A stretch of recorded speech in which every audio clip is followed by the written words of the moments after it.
ሰላም ለእናንተ እንዴት ናችሁ? የሰይጣን መንግስት አንድ ላይ ነው የሚሰራውና እዚህ ተራራ ላይና እዛ ጫፍ ያለው ተራራ ያሉት ጠንቋዮች እርስ በርሳቸው አይጣሉ። ከጀርባ ያለው ተራራ ከወንዙ ማዶ ያለው ተራራ ሴት ጠንቋይ ብትሆን ወንድ ጠንቋይ፣ ሽማግሌ ጠንቋይ ይሁን አሮጊት ያረጁ አሮጊት ጠንቋይ አይጣላም። መንፈሳቸው አንድ መንግስት ስለሆነ የሚሰሩት ማለት ነው። እና እዩ ጩፋ እስራኤል ዳንሳን ሲደግፍ፣ እስራኤል ዳንሳ እዩ ጩፋን ሲደግፍ፣ ዮናታን እዩ ጩፋ ዮናታንን ሲደግፍ፣ ታምራት ታረቀኝ እዩ ጩፋን መልሶ እዩ ጩፋ ታምራት ታረቀኝን ሲደግፍና ሲደጋገፉ ብታዩ ብዙ አይገርማችሁ። የሰይጣን መንግስት አትከፋፈልም፣ የአጋንንት መንግስት አትከፋፈልም። ታፍዬ ሰላም ላንቺ፣ እንዴት ናችሁ? ሰላም ናችሁ? ትናንትና ልጄ ፓወር ባንክ ላመጣ ሲሄድ አባቴ ካላስተኛኝ ስትል በዛው ዘግቼባችሁ ወጣው ማለት ነው።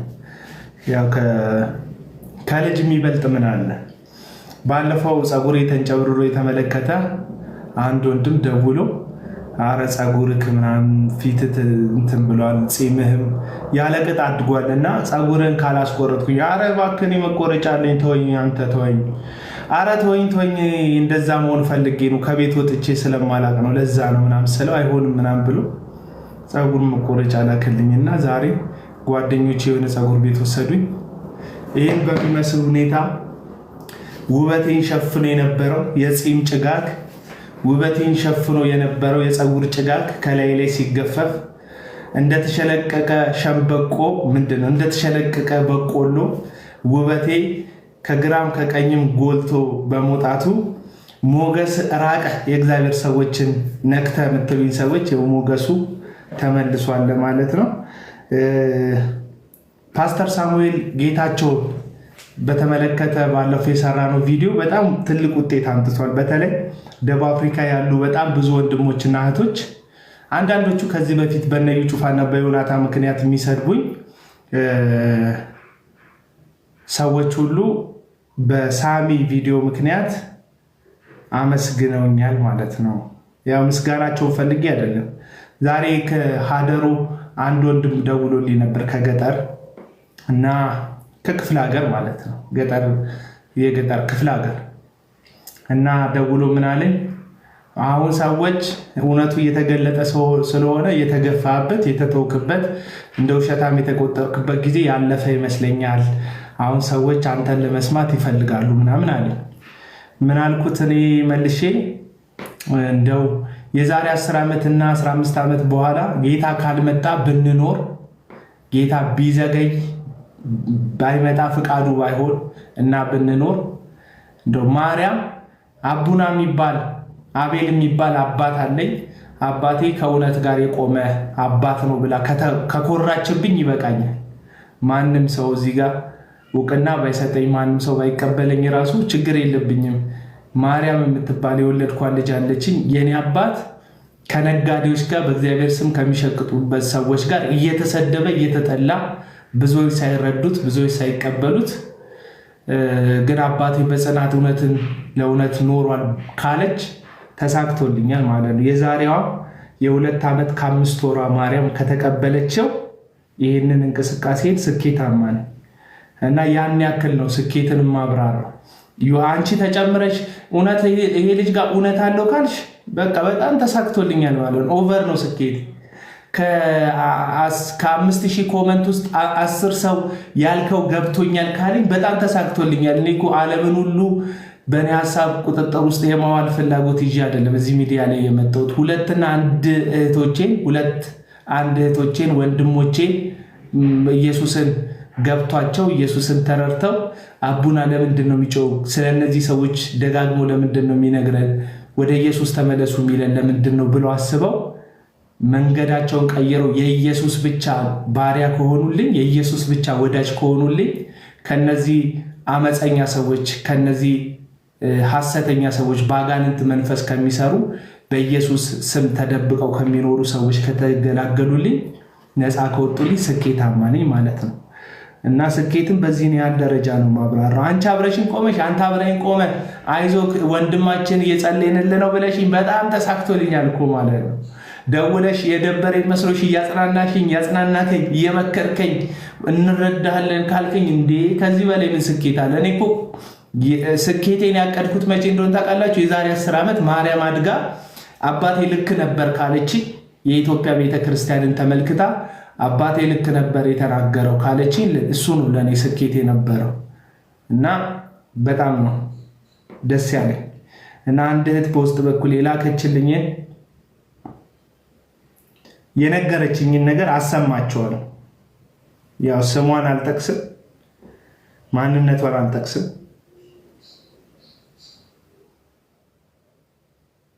ግን መልእክቷን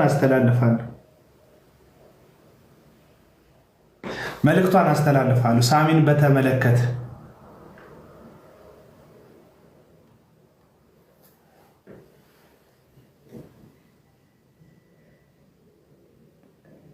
እናደርካቡና ሁሉ ሰላም ነው። እኔ ደህና ነኝ እግዚአብሔር። ይሰማችኋል? ምልክት ስጡኝ። አዎ በል ከተሰማችሁ ድምጿ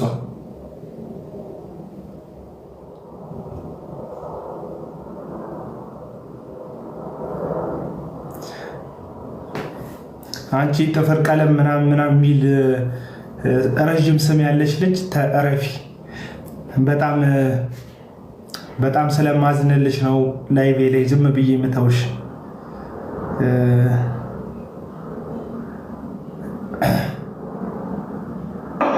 እኔ የምኖረው ሳውዝ አፍሪካ ነው። ፓስተር ሳሚ ጉዳይ ስታወራ ሰምቼ ነው።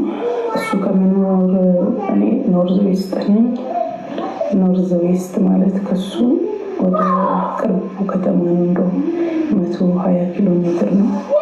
እና በጣም የሚገርም ነገር ይሄ ነብይ ባለፈው ምን አረገ ፕሮሰስ እንቢ ሲለው የእናቴ ለቅሶ ብሎ አይታወቁም እና አይታወቁም ክሎዝ የሆነ ሪሌሽን የላቸውም። የቅርብ ሰው ነው ለእኔ ነገረኝና የለቅሶ እንትን ወረቀት አሰርቶለት እና እንደ ቪዚት እና ለቅሶ ደርሶ እንደሚመለስ አድርጎ ቼክ አድርገው ከዛን ያ ማርች 16 ነው ወደዚህ የመጣው።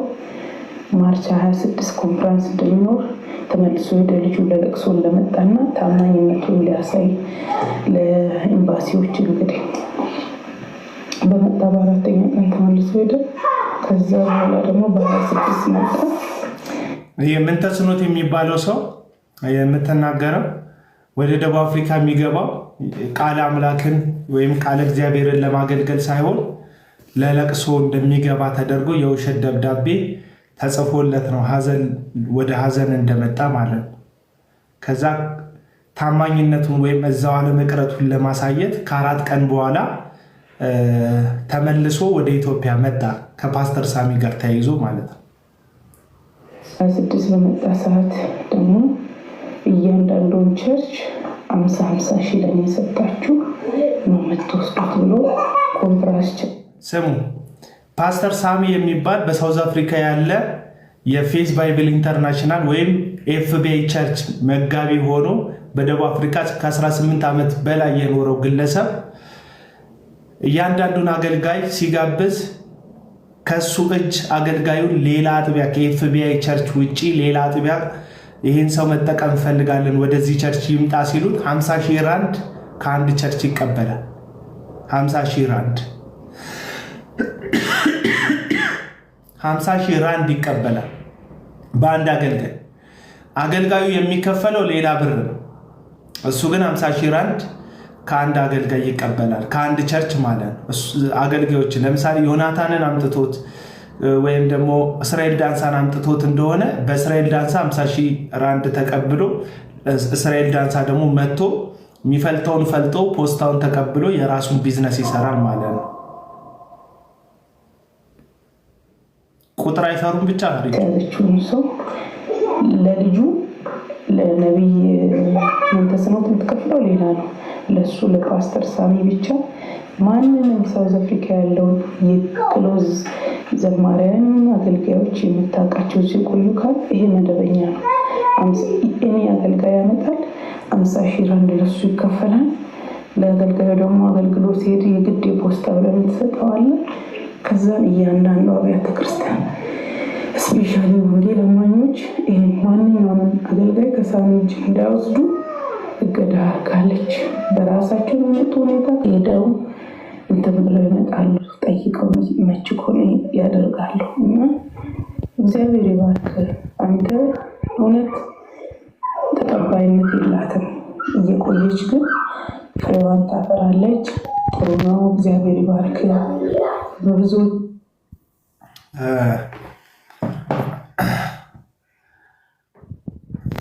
እና ይሄ ፓስተር ሳሚ ማለት ነጋዴ ነው ማለት ደላላ። አገልግሎቱ ምንድነው? ደላላ። ቴዎሎጂ ተምሯል። እዚህ ሳሪስ መሰረተ ክርስቶስ ነበር የሚያገለግለው። ከዛ ከወንድሞች ጋር በመጋጨትና በመጣላት ነው ከእንትን የወጣው። ከዚህ ከመሰረተ ክርስቶስ ጋር ሳሪስ ካለችው መሰረተ ክርስቶስ አጥቢያ በግጭት ነው የወጣው። ሲወጣ ወደ ኤፍቢአይ ገብቶ ከዛ በኋላ ነው ደግሞ ወደ እንትን ሄደው ማለት ነው። እና ምንድነው እያልከን ያለው ካላችሁ፣ እያልኳችሁ ያለሁት ጠቅላላ ነው የምላችሁ። የፕሮቴስታንቱ የወንጌል አገልግሎት መስመር፣ በተለይ ውጭ የመሄድ አገልግሎት እውነተኛ የምትሏቸው አገልጋዮች ራሱ የተገናኙበት ነው። ሳይታወቅ አንድና ሁለት ሰዎች ናቸው የሚይዙት። ለምሳሌ አቤኔዘር እንትን አድርግ፣ ሚዩት አድርግ እስቲ። ታወራለሁ። አንዴ ልጨርስ።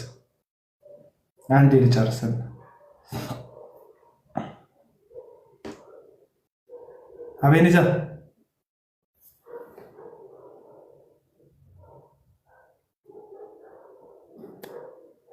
ጆና ግባ። አቤኔዘር የለህም? ምንድን ነው እንደሚሉት ሪፖርት እያደረግክ ነው? እንዲህ ድምፅን አሰማ ወይስ እኔ ቀንሼው? ደግመላ አቤኔዘር አለ እንዴ?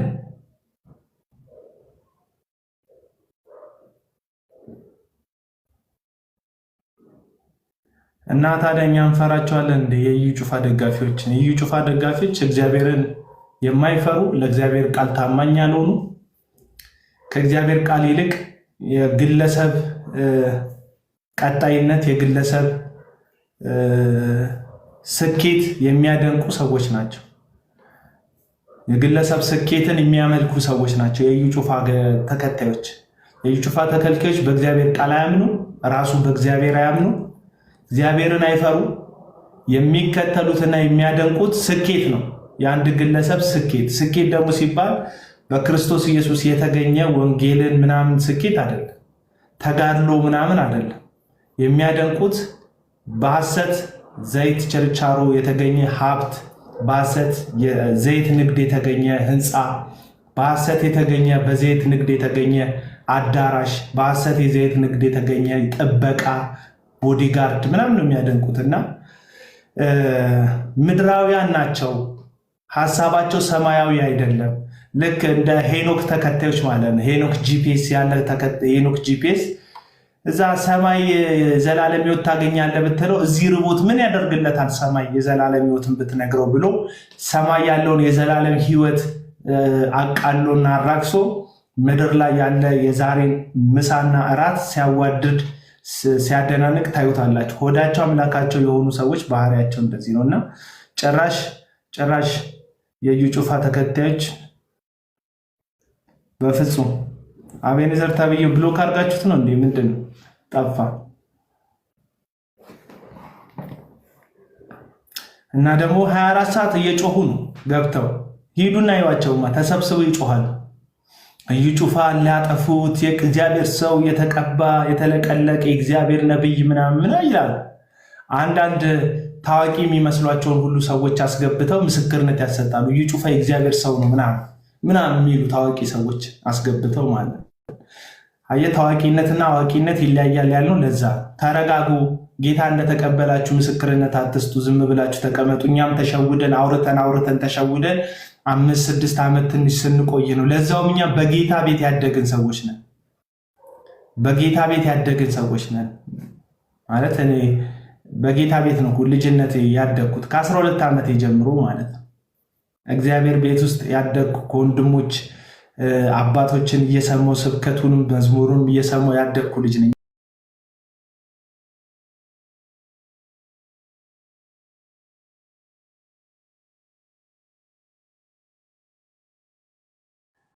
እና አሁን ፈጣጥነው ፍለፊቱን ለመያዝ የሞከሩ ሰዎች ሲቀባጠሩ ታያቸዋላችሁ፣ ሲዘላብዱ ታያቸዋላችሁ።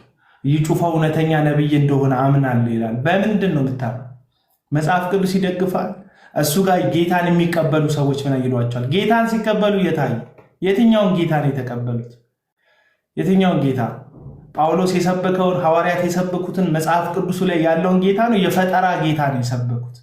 የፈጠራ ጌታ ጠንቋይ ቤት ሄደክ መተት አስመትተህ ህዝብን የሚያደነዝዝ ከአጋንንት ጋር ሄደክ ዲል አድርገህ አጋንንት ቀልበህ ህዝቡን አፍዘክ ከዛ በኋላ በአንተ ጌታ ሊሰበክ አይችልም።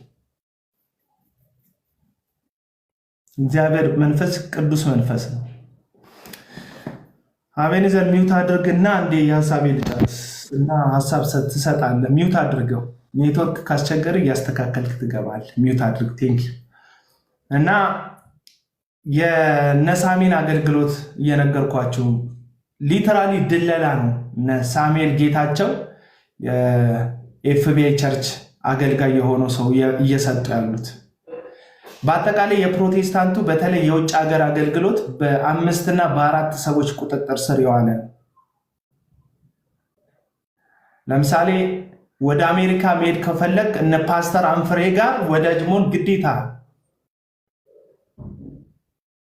እነ ፓስተር አንፍሬ ጋር ወዳጅ ካልሆንክ እነ ፓስተር አንፍሬ የሚወዱትን ሰው ካልወደድክ የሚቀበሉትን ሰው ካልተቀበልክ ለጽድቅ እኖራለሁ እውነት እኖራለሁ ልዩነት በሚያመጣ ነገር እንደ ጳውሎስ የገላትያን መጽሐፍ ምዕራፍ 1 ላይ ቁጥር 12 ላይ ቁጥር 14 ላይ እንደሚናገረው የሚሄድበት አካሄድ ልክ እንዳልሆነ በተመለከትኩ ጊዜ ጴጥሮስን ፍለፊት ገሰስኩት ይላል።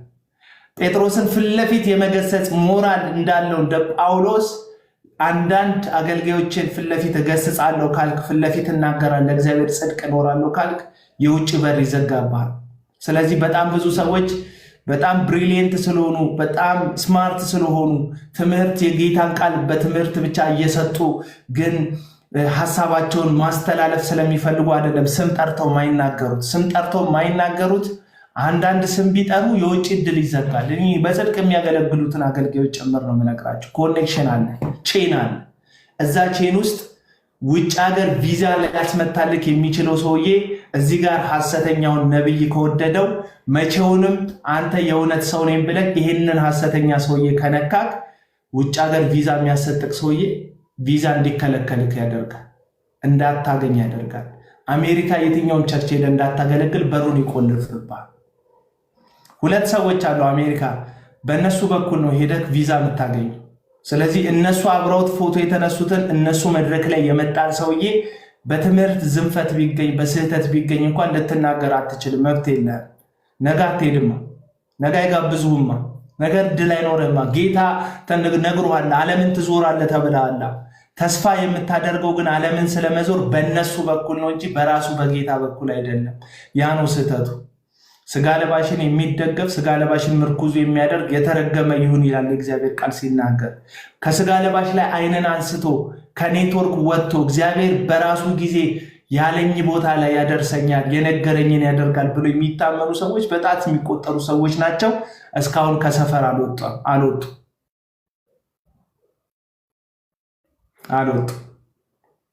ተጉዬ ቴንኪ አባ እና አቤኔዘር እንዴት ነህ? እንኳን ደህና መጣ።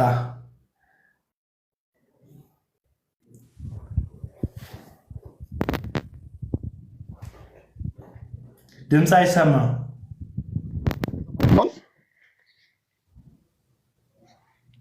ድምፁ ይሰማቸዋል ወገኖች? ይሰማል። ሰላም ብያለሁ። ሻሎም። ትንሽ ቀረብ በል። ስልክህን ቻርጅ ሰክተህ እንደሆነ ኤርፎን አድርገህ እንደሆነ እነዚህ 2 ነገሮች ለቲክቶክ ጸረ ቲክቶክ ናቸው። ኤርፎን ካለ አሁን ይሰማል፣ ጫጫታ ይሰማል። ስልክህን ቻርጅ ከሰካት አይቻልም፣ ድምፅ ያስተጋባል።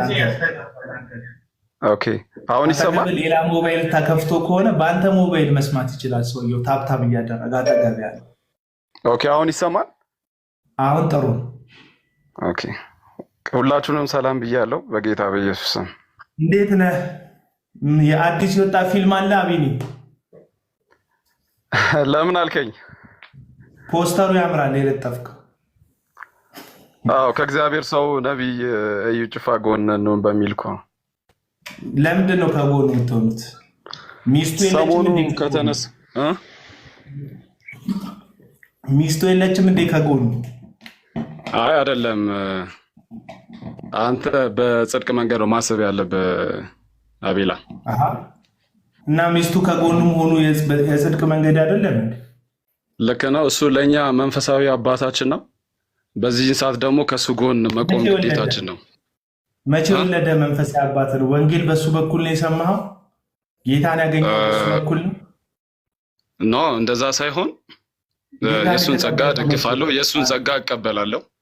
አገልግሎቶች ጌታ የተቀበልከው መቼ ነው አንተ? እኔ ቆይቻለሁ በጣም ማለት ያው ከቤተሰብ ጀምሮ ነው፣ ግን የተጠመኩት ቆይቻለሁ በ12 ዓመት። እዩ ጩፋ የሚባል ሰውዬ አገልግሎት ላይ ይኑር አይኑር ሳታቅ ነው ማለት ነው አንተ በቤተሰቦች ጌታን የሚያምኑ። በነገራችን ላይ አቤላ እኔ የእግዚአብሔር ሰው እዩ ጩፋን አገልግሎት ከልጅነቴ ጀምሮ አውቀዋለሁ። ምልህ የኔ አባት አገልጋይ ነው። ልንገር አቤላ፣ የኔ አባት አሁን አገልጋይ ነው፣ ፓስተር ነው። ፓስተር ኢሳያስ ይባላል እና ከሱ ከልጅነቱ ጀምሮ የሙሉ ወንጌል ፓስተር ነው፣ የቃልዮት ፓስተር ነበር። እሺ። እና ከድሮ ጀምሮ አውቀዋለሁ፣ አነሳሱንም አውቃለሁ። እንዴት ማለት ለጌታ ያለው ነገር በጸሎት ነው የሚያሳልፈው። ሁሉም ነገር አውቃለሁ።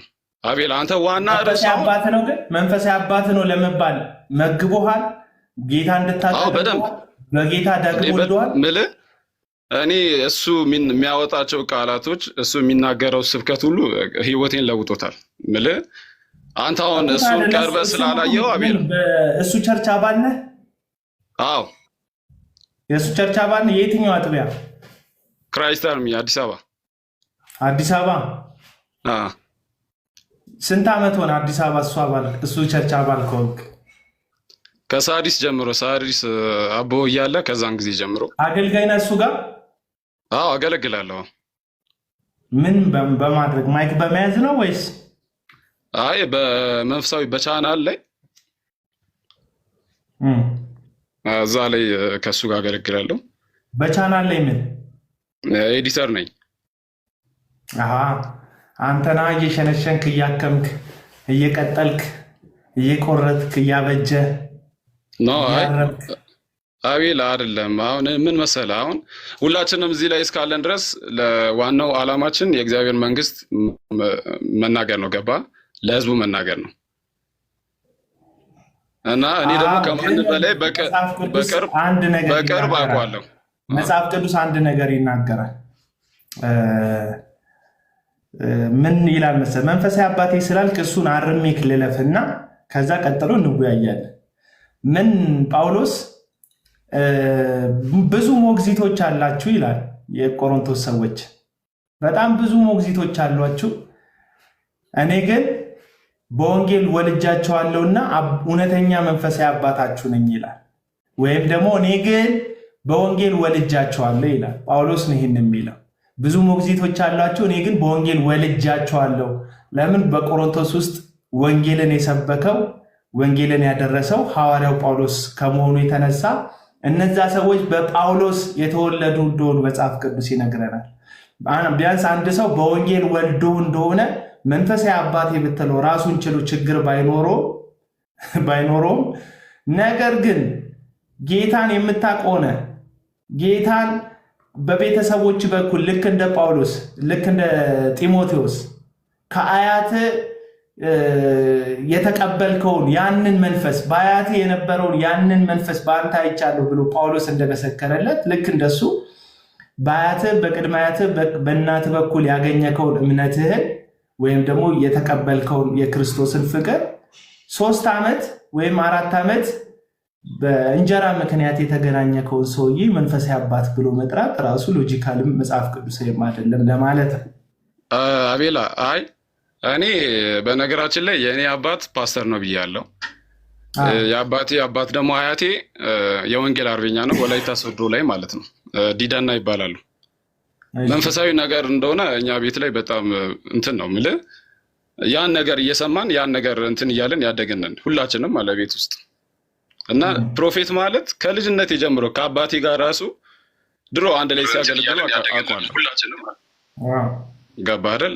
ዛሬ ላይ እኔ ለእንጀራ ምናምን ሳይሆን ወድጄው ፈልጌ ማለት ነው። ሌላ ቦታ በብዙ ሙያ አለኝ፣ ሁሉም ቦታ ገብቼ መስራት እችላለሁ። ግን ፕሮፌት ጋር የቀረብኩት አባቴ ለሚሽነሪ አገልግሎት ሌላ ሀገር ስለሄደ ኢትዮጵያ ውስጥ ከዩ የተሻለ ሌላ በመንፈሳዊ ነገር ሊመግበኝ ይችላል ብዬ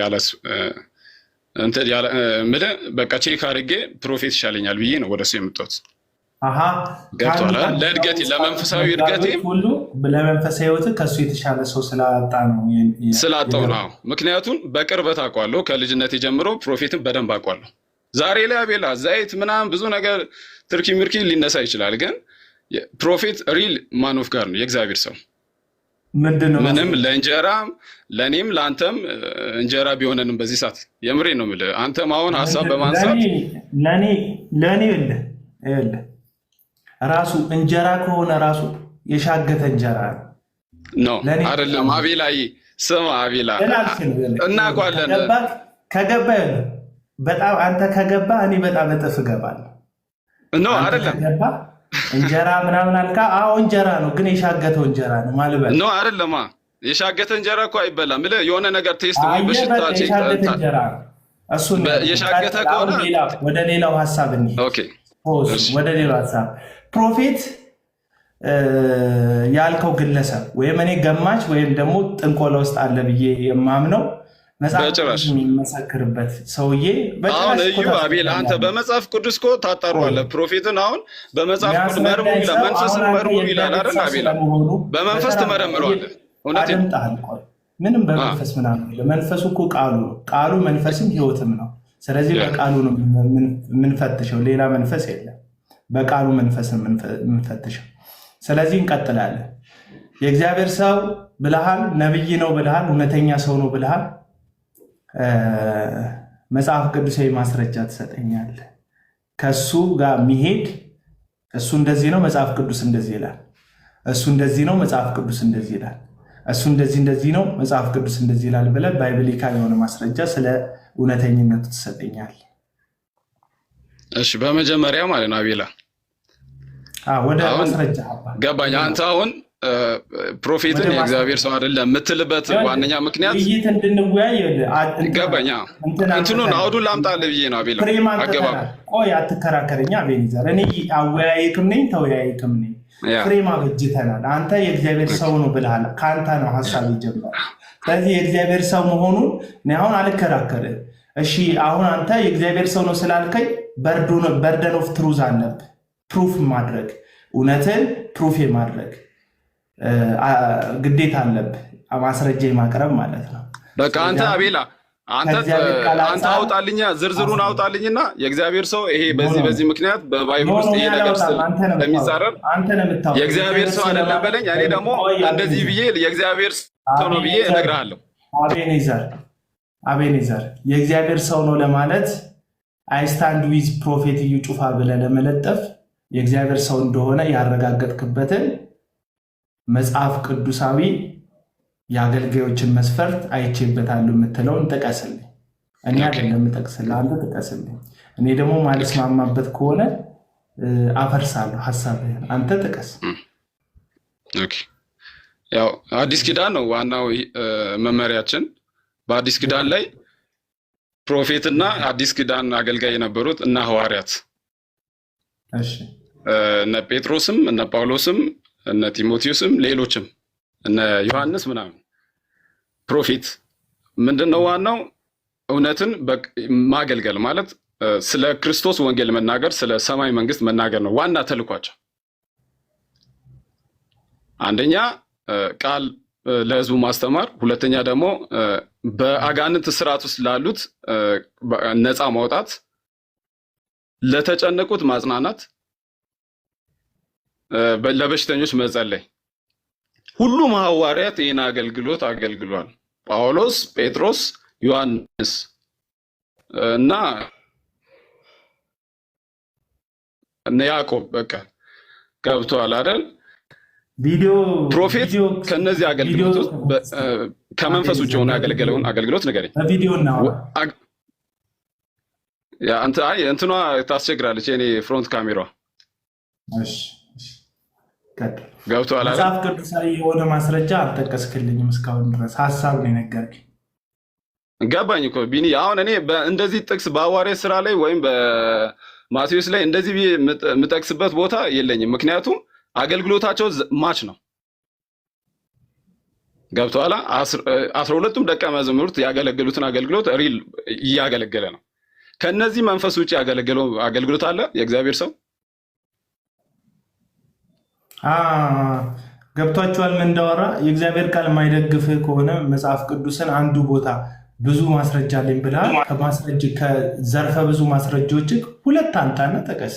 ሁለት አንጣ መጽሐፍ ቅዱስ ላይ እንዴ።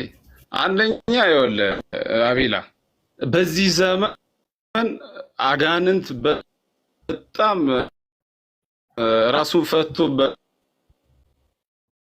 በሚሰራበት ዘመን በአጋንንት ስራ ውስጥ ያሉትን ሰዎች ከየትኛው ክልል ቢመ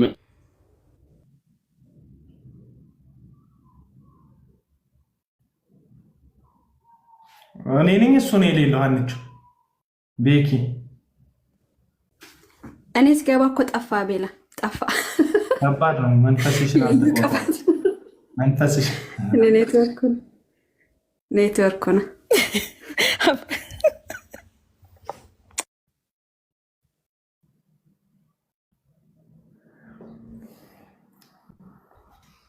እኔም ወጣ አጋንንት እሱ ያስወጣም እንዴ?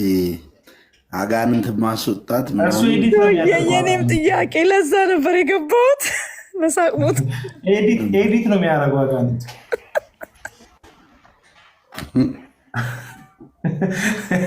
ሲወጡ ኤዲት በጣም ከሚገርመው ነገር በሆነ በሳቅ ነው ሞት።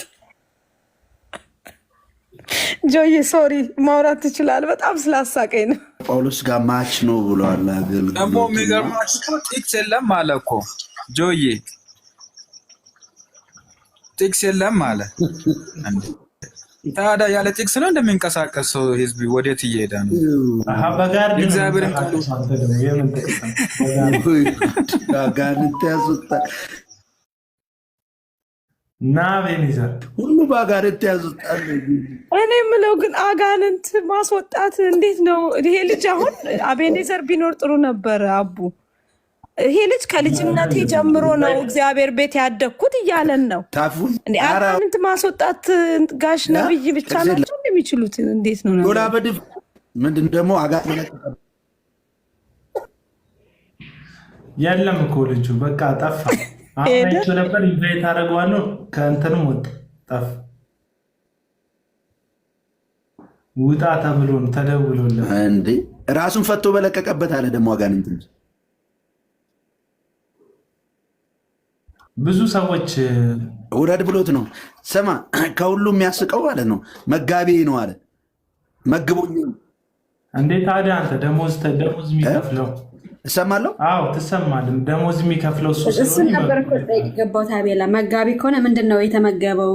እንደው ነገረ ክርስቶስ ጠይቄው እንትን ልል ነበረ ምን እንደመገበው ኮመንት ላይ ጻፈ። ማቢኒ እኮ እንደዚህ ነገር ታው እናታችሁ። አይ ግን የእግዚአብሔር ቃል እኮ ነግሮናል አይደል? ማንም በክርስቶስ የሆነ ሰው እኮ አጋንንት ሕፃንም ልጅ አጋንንት ማስወጣት ይችላል። በኢየሱስ ስም ነው እንጂ የሚወጣው በሆነ ሰውዬ የሆነ ነብይ ምናምን ስለሆነ ሐዋርያ ስለሆነ አይደለም አጋንንት የሚወጣው። ይሄንን እንኳን ካላስተማረው ምኑን መጋቢ ሆነ? ምን መገበው? ምንድነው ያበላው? የእግዚአብሔርን ቃል አልነገረውም እኮ ማለት ነው። ለዚህ ልጅ አሁን መጋቢ ነው ይላል። ምንድነው የመገበው? ሰይጣን ማስወጣት የእዩ ጩፋ ብቻ ብሎ የሰጠው ማን ነው? ክርስትናችን እውነቴን ነው የምላችሁ፣ ክርስትናችን በተለይ እዚህ ሚዲያ ላይ ያሉ ሰዎች እስቲ አንተ አጋንንት አስወጥተህ አሳየኝ ሁሉ ይላል ጴንጤ። የሚያምኑትም እነዚህ ምልክቶች ይከተሏቸዋል፣ በስሜ አጋንንትን ያወጣሉ አይደል? ሁሉም በአዲስ ሁሉም ሻራባራ ይላል እኮ ጴንጤ አብዛኛው ሻራባራ እያልክ ለሻራባራው ጊዜ ማነው ማርቆስ 16:16 ሰርቶብህ በስሜ አጋንንትን ያስወጣሉ የሚለው እንዴት አይሰራብህም? እሱን ዘሎ ነው በአዲስ ቋንቋ ይናገራሉ የሚለው የሚሰራብህ እንዴ? በስሜ የሚያምኑት እነዚህ ምልክት ይከተሏቸዋል። ስፔሻል ኬዝ አይደለም ጉዳዩ፣ የተለየነት አይደለም። ለሀሳብ ለመስጠት ይቻላል። በምን ጉዳይ አቤል ብዙ ጊዜ ይከታተላለው። አንተ ግን በቅርብ ጊዜ ወደ እግዚአብሔር ቤት መጥተህ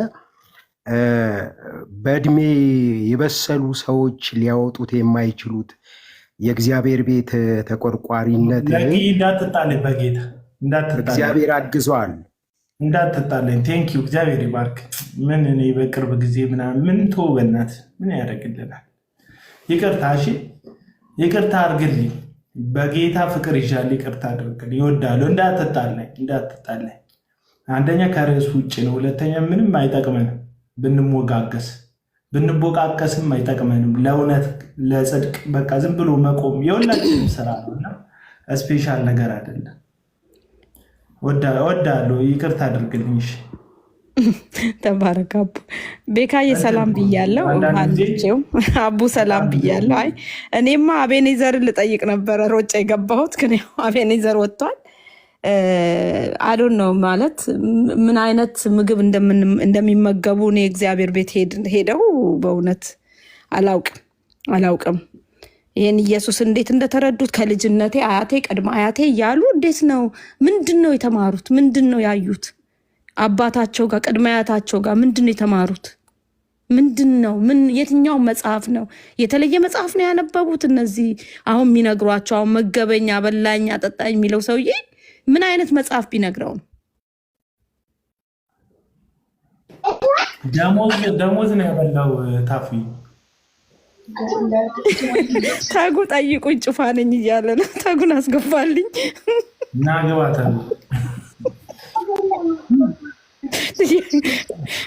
ወይ ታምር። ኧረ ተው ወገን ተው። ለማለት ይሄ እያወራን ያለ ነው እኮ ይሄን ክርስትናችንን እንደዚህ አናናቁት ማለት ነው እነሱ። አሁን ይሄ ኤዲቲንግ ነው የምሰራው ምናምን የሚለው ልጅ ምን አይነት ነገር እንደሚሰራ ያውቀዋል። በጽድቅ እንደማይሰራ ያውቀዋል። እውነት ስለሌለው የለም። አሁን በቃ እውነትን መናገር ስለማይችል ሄደው እውነት ቢኖረው ከቅድም ጀምሮ ይከራከረን ነበር። እዚህ ጋር ቆሞ እውነት የያዘ ሰው ለእውነት ይቆማል። እኔ እኮ አሁን እኮ ሚስጥሩን ገባኝ እኮ። ከፈለኝ ሰላም ናቸው ቤት ነህ ሚውት አድርግ ሳታውቅ ከሆነ የላከው ደግሞ ገብተሃል እና ድምፅ ይሰማል። ከፈለኝ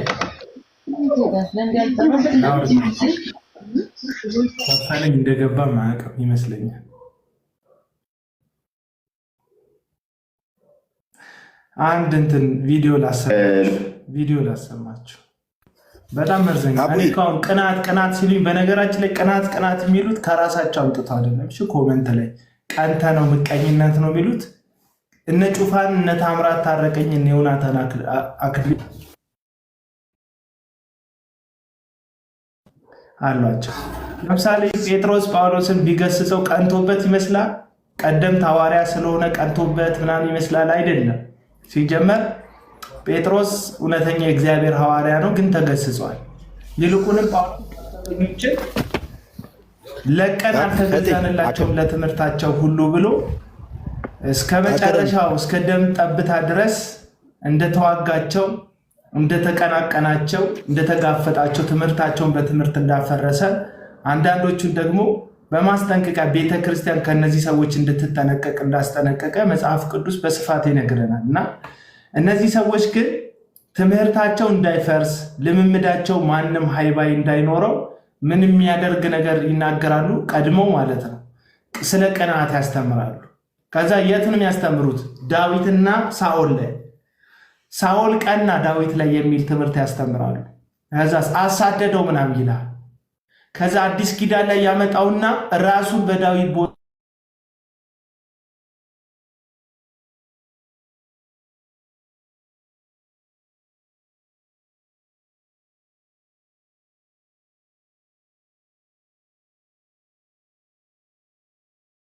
እየሰማችሁኝ ነው ወይስ ማወራው ነገር አላዳምጣችሁ? ቆርጠህ ነበር አቤላ። እኔ ጋር ብቻ ነው? እሺ እውነት ነው። ጸጥ ብሎ ነበር እና ምንድነው እነዚህ ሰዎች ቅንዓት የሚባል ትምህርት በተከታታይ ያስተምራሉ እያልኩ እና ይሄ ትምህርትን ማስተምር የግል ሱቅ ያለው ሰው የለም፣ የሌለው ሰው የለም። ሱቅ ካለ ይህን ትምህርት ታስተምራል። ሱቅ ካለ ከዛ የሚጠቅሱት ደግሞ ዳዊትና ሳኦል መካከል ላይ በብሉይ ኪዳን የተፈጠረውን የታሪክ እውነታ ነው የሚያነሱት። ምንድነው ዳዊት እልፍ ገዳይ ሳኦል ሺህ ገዳይ ከተባለ በኋላ ሳኦል ዳዊት ላይ እንደቀናበት ጦርም እንደወረወረበት ለብዙ ለረጅም ዓመታት እንዳሳደደው ያስተምራሉ። እነዚህ ሰዎች ለሚሰሟቸውና ለተከታዮቻቸው ሁልጊዜ እነሱ በዳዊት ቦታ እንዳሉ እንደተቀቡ የዘንድሮ ዳዊት እንደሆኑ የሰበሰቡትን ሕዝብ ያሳምኑታል። ነገ ስህተት ሲሰሩ፣ የልምምድ ስህተት፣ የትምህርት ስህተት ሲሰሩ በእነሱ ላይ በትምህርቱ ላይ የተቆጣ አገልጋይ ቢመጣ የሚቆጣ ሰው ቢኖር ምን ተብሎ ነው የሚታሰበው? እነሱ ቀድሞ ዳዊት ነን ብለው ለህዝቡ የስተት ትምህርት ጭንቅላቱ ስለከተቱ የሚነሳባቸው ሰው ሁሉ ስህተታቸውን የሚነግራቸው ሰው ሁሉ ሳኦል እንደሆነ እንደቀና እነሱን ለማጥፋት እያሳደደ እንደሆነ ህዝቡ እንዲያስብ ነው የሚደረገው። ስለዚህ ስህተታቸውን ስትናገር ዳዊቶቻቸውን መጥተው ኮመንት ላይ ይከላከላሉ። እነዚህ ሰዎች ኮመንት ይጽፋሉ። ዳዊታቸውን እየተከላከሉ ነው በእነሱ ቤት። አንተ ሳኦል ነህ፣ ቀንተህ ነው የምታሳድደው፣ ቀናተኛ፣ ሚቀኛ፣ ቂናተኛ እያለ የሚጽፍልህ ትምህርቱ ገብቶበት ነው ኮመንት የሚያጽፈው እያልኩ እንዴት ነው በሉኝ። አንድ ምሳሌ ልስጣችሁ። ጂሰስ ጋድ ኦፍ የእግዚአብሔር ልጅ ምንድን ነው የሚለው? ጂሰስ ክራይስት ኢዝ ዘ ሳን ኦፍ ጋድ የሚል ሰው በጣም እየለመነህ ነው። ለምን እንደሆነ አላወኩም። አስገባኝ እባክህ፣ በጌታ ፍቅር ይዣሃለሁ እያለ የታለሽ እንትን አስገባቸው። ሚውት አድርጉና እችን ጉዴ ሲጨርስ እናወራለን። እንደዚህ ይላል ታምራት ታረቀኝ። አኖይንቲንግን የሚያከብር ሰው አኖይንቲንጉ ያከብረዋል።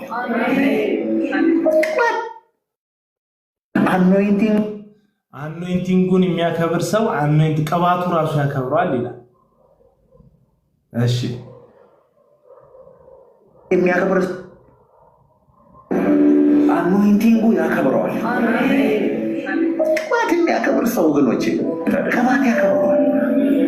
የተቀባን ሰው የምናሞራክራችሁ በእድሜ ሄርቱ ብሊቭ አዲስ ነገር ለማድረግ አሜናት ኢትዮጵያዊ አዲስ ነገር የመሞከር ባህል የለንም። የድሮ ነገር ነው የምንወደው። የድሮ ዕቃ ነው የምንወደው። የድሮ አይነት አመጋገብ ነው የምንወደው። አሁን አብዛኛው ኢትዮጵያዊ አሜሪካ ስትሄዱ የሚኖሬት መሰላችሁ ዋሽንግተን ዲሲ አካባቢ፣ ዲሲ፣ ቨርጂኒያ፣ ሜሪላንድ። እኔ ያጠናው ለምን እንደሆነ የኢትዮጵያን ኤርላይንስ ከኢትዮጵያ ሄዶ የሚያርፈው ዲሲ ነው፣ የሚወርዱት ዲሲ ነው። ከዛ ወደ ሌላ ቦታ መሄድ ይፈራል። ወደ 1 ሚሊዮን አካባቢ አበሾች አሉ እዛ ኤሪያ ብቻ። ፈረንጅ ምናምን ያለበት መሀል ላይ ሰንጥቆ የሚገባ አበሻ አታገኙ። የመጀመሪያውን ስህተት ልንገራችሁ። እዚህ ንግግር ውስጥ ያለ ስህተት ዲሲ እና ሜሪላንድ አበሻ ይኖራል ይላል። ይህን ነገር የሚያመጣው አበሻ አዲስ ነገር አይወድም ለሚለው ለሱ መነጋገሪያ ወይም ለሱ መነሻ ነጥብ ደጋፊ እንዲሆን ነው። ለምሳሌ አሜሪካ የሚኖሩ ኢትዮጵያውያን ከዚህ ዲሲ ይሳፈራሉ። ዲሲ እንደገቡ እዛ ዲሲ አካባቢ ላይ ይኖራሉ። ሰንጥቀው ፈረንጅ የሚኖርበት ቦታ አይኖሩም፣ ሄደው አይኖሩም የሚል አይነት ሀሳብ ያቀርባል። ስለሚፈሩ ብቻ አይደለም፣ አንዳንድ ጊዜ ሎጂካል መሆን ራሱ እንደሚቀራቸው እነዚህ ሰዎች እንድታውቁ ብዬ ነው። ዲሲ ውስጥ ሀበሻ ይበዛል ማለት የሚሄደው አበሻ በምንድን ነው የሚሄደው? በዘመዱ ነው የሚሄደው። አብዛኛውን አበሻ የሚሄደው ወይ እህቱ ነው የምትወስደው፣ ወይ ወንድሙ ነው የሚወስደው፣ ወይ ባል ሚስትን ነው የሚወስዳት፣ ወይ ሚስት ባልን ነው የምትወስደው፣ ወይ እናት ልጆቿን ነው የምትወስደው፣ ወይ ልጆች እናትና አባታቸውን ነው የሚወስዱት።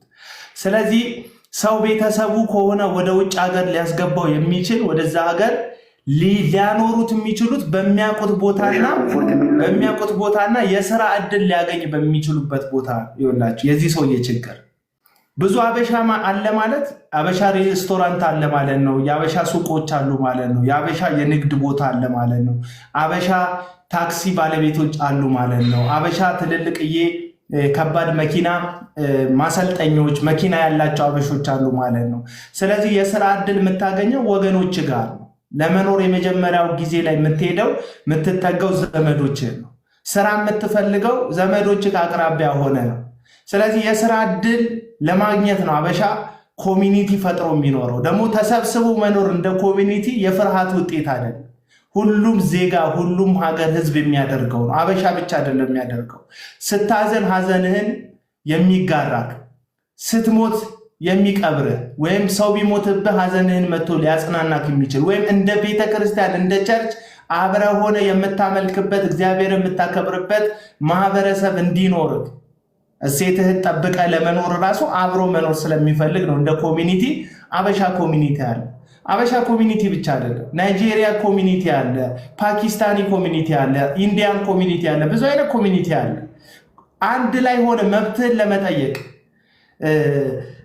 የሆነ ነገር ስታገኝ የስራ እድል ወገንህ እንዲፈጥርልህ ነው ጠጋ ጠጋ የምትለው እና ይህ ሰውዬ አዲስ ነገር ከመፍራት ጋር ተያይዞ ነው ተከማችተው የሚኖሩ ሰንጥቀው አይገቡም ይላል። አንተ ለመዝረፍ ነው የምትሄደው። ስለዚህ ሰንጥቀ መሄድ አትፈራ። ለመስራት አይደለም የምትሄደው፣ ለመኖር አይደለም፣ ለመዝረፍ ነው የምትሄደው። ስለዚህ ፈረንጁም ጋር ሄደህ ብትዘርፍ አበሻውም ጋር ሄደህ ብትዘርፍ ችግር የለብህም ለአንተ። መኖር የሚፈልገው ግን መጀመሪያ ለመኖር 1 ወር 2 ወር ቋንቋውን እስኪለምድ አገሩን እስኪለምድ መጠጊያ ጥግ ይፈልጋል ሰው አይደለም። እሱን ተው። ወደ አዲስ አበባ የሚመጣ ሰው ቄራ ዘመድ እያለው ወሎ ሰፈር አካባቢ ላይ አይኖርም። ቅርብ እኮ ነው ወሎ ሰፈርና ቄራ። ቄራ ዘመድ እያለው ቄራ ዘመዱን ተጠግቶ ነው ስራ የሚፈልገውና አንዳንዴ ሎጂካል አይደሉም እነዚህ ሰዎች ሲያወሩ። በቃ የፈለጉትን ነው የሚያወሩት፣ ይቀበጣጠሩታል ነው ብላችሁ ሰው አያውቅም ብለው። ከዛ ራሱን ግን እንዴት አድርጎ እንደሚያስገባ እዚህ ታሪክ ውስጥ ስሙት። እኔ ሲሄድ ግን ፈረንጆቹ ጋር ነው የገባሁት ይላል። ሌሎች አንተ ገብተህ ካልሞት ይቀመጣል። ራሱ ቀዶ አየር አዲስ ቦታ አይፈልግም። ወደ አሜሪካ ሄጄ አንዳንድ ወዳጆች ይባላል። የዚህ ወሬ ዋናው ማሰሪያ ምንድን ነው? ታፊም ማውራት ትፈልጊያለሽ? አይ ገርሞኝ ነው። የሆነ ጊዜ ኮንፈረንስ መጥቶ አዘጋጅቶ ነበርና ሰው ሄዶ ማን ነበር የጋበዘው? የትኛውን ፈረንጅ ነበር ያገለገለው? እኔ ያለሁበት ከተማ ነበረ የነበረው እና የጠራው አበሻን ነው። የትኛውን ፈረንጅ ማን? የትኛው ፈረንጅ ይሰጠዋል ገንዘብ? አይሰጡትማ። ከአበሻ ውጭ የትም አይሄድም። ፈልገው የሚመጡት አበሻ ኮሚኒቲን ነው። እነሱ አላማቸው ግባቸው አበሻ ኮሚኒቲን ነው ማግኘት የሚፈልጉት። ለምን? ገንዘብ የሚያገኙት ከአበሻው ነው። ፈረንጅ ዝም ብሎ አይሰጣቸው። ሞኛ አይደለም እንደ አበሻ መስሎት ነው። በጭራሽ አይሰጡትም። ያገለገለው ምንም ተጫጫሆ ሰውን አስወጥተው ኦቲዝም ያለበት ምናምን ያለበት የሆነ ነገር ብለው አውጥተው ህዝቡን ጊዜውን በልተው ገንዘብ 1,000 የሚሰጥ 2,000 የሚሰጥ ለአገልግሎቱ ምናምን 1,000 የሚሰጥ ብለው ዘራፍ ብለው በባዶ ህዝቡን ለቆት የሄደ ሰው ነው። ስለዚህ አሁን ተመልሶ እዚህ ከተማ ተመልሶ ለምንድን ነው አጋንንት የማያስወጡት? የለማ ቅባት እኮ የለም እዚህ ሀገር ሲሄድ ድግምታቸው አይሰራም መሰለኝ። አይሰራም። አሜሪካ ሲመጣ አይሰራም። አንድ አጋንንት አይጮህም። እነሱ ጋር ያለው መንፈስ እንደ ጋርዶቻቸው ኤርፖርት አደርሷቸው ጥሏቸው በቃ ይመለሳል። ይመለሳል። አቡዬ አንድ ሰው አይፈወስም ትላለህ እንዴ? አጋንንት ፈውሴ እንኳን አጋንንት ራስ ምታት ቴሌቪዥን ላይ እንደሚያሳዩት ፑ ሲያደርጉ እንደሚያሳዩት ፈረንጅ ሀገር አጋንንት አይወጣም። በእንግሊዝኛ ይወጣል ብለው ፈርተውት ይሆን?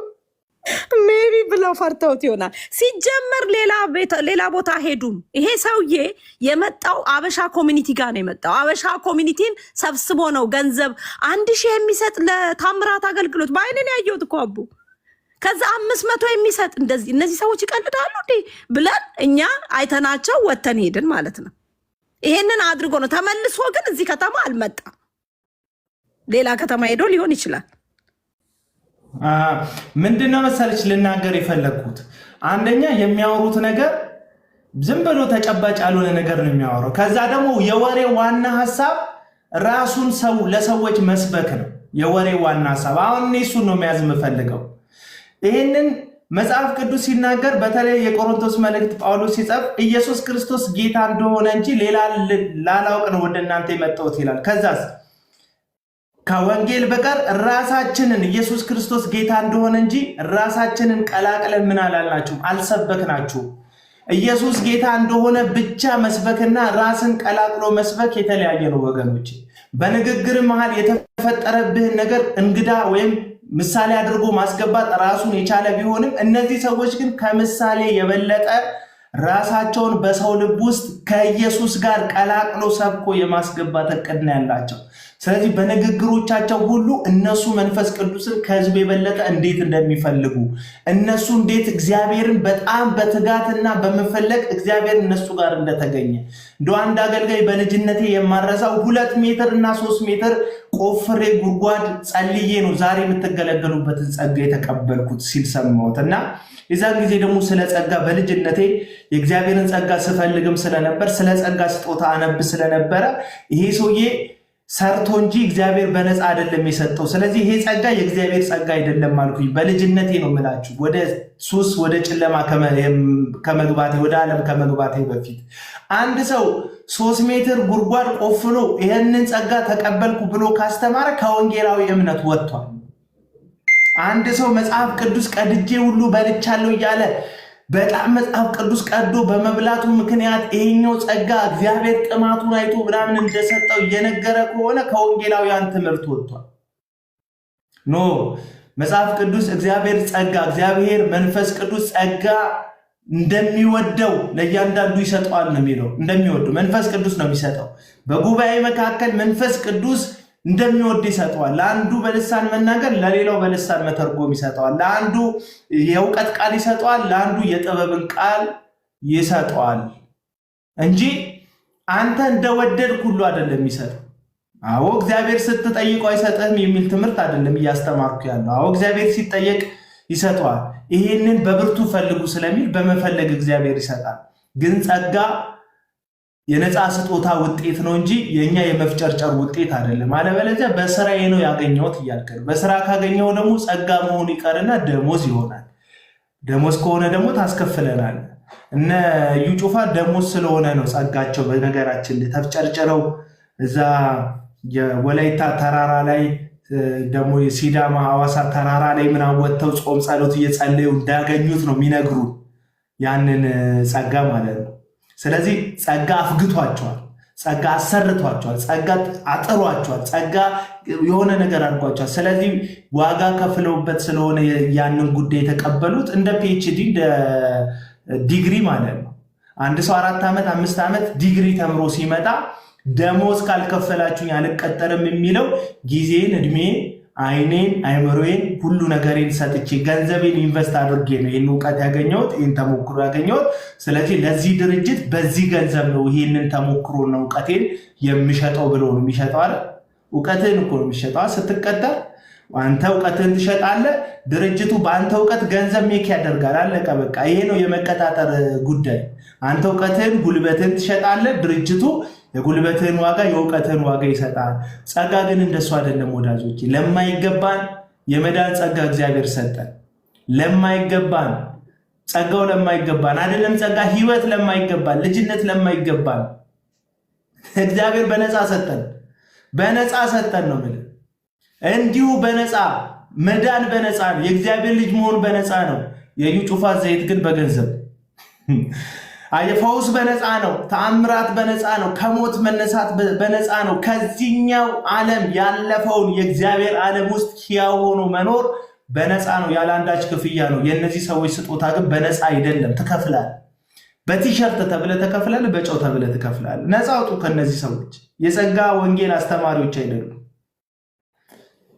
ምን ይላል መሰላችሁ ሰውየው? ቀጠለ። እኔ እኮ እዚህ እኮ መኖር ከጀመርኩ 30 ምናምን ዓመቴ ነው። ፈረንጅ ለማገልገል እኔ ያስፈልጋል። እኔ መጀመሪያ አሜሪካ የረገጡ ቀን ነው ፈረንጅ አገልግዬ መጣሁ። ያው እኔ ከሌባ ሆሮ ነው የመጣሁት። ለመጀመሪያ ጊዜ ሄጄ ፈረንጅ አገልግዬ መጣሁ። ደፋር ነኝ፣ ጀግና ሳይሆን ደፋር ነው። አይመችስ ማንም አልሰራውም ማለት በለው። አንተ አሰራው ማለት አይደለም።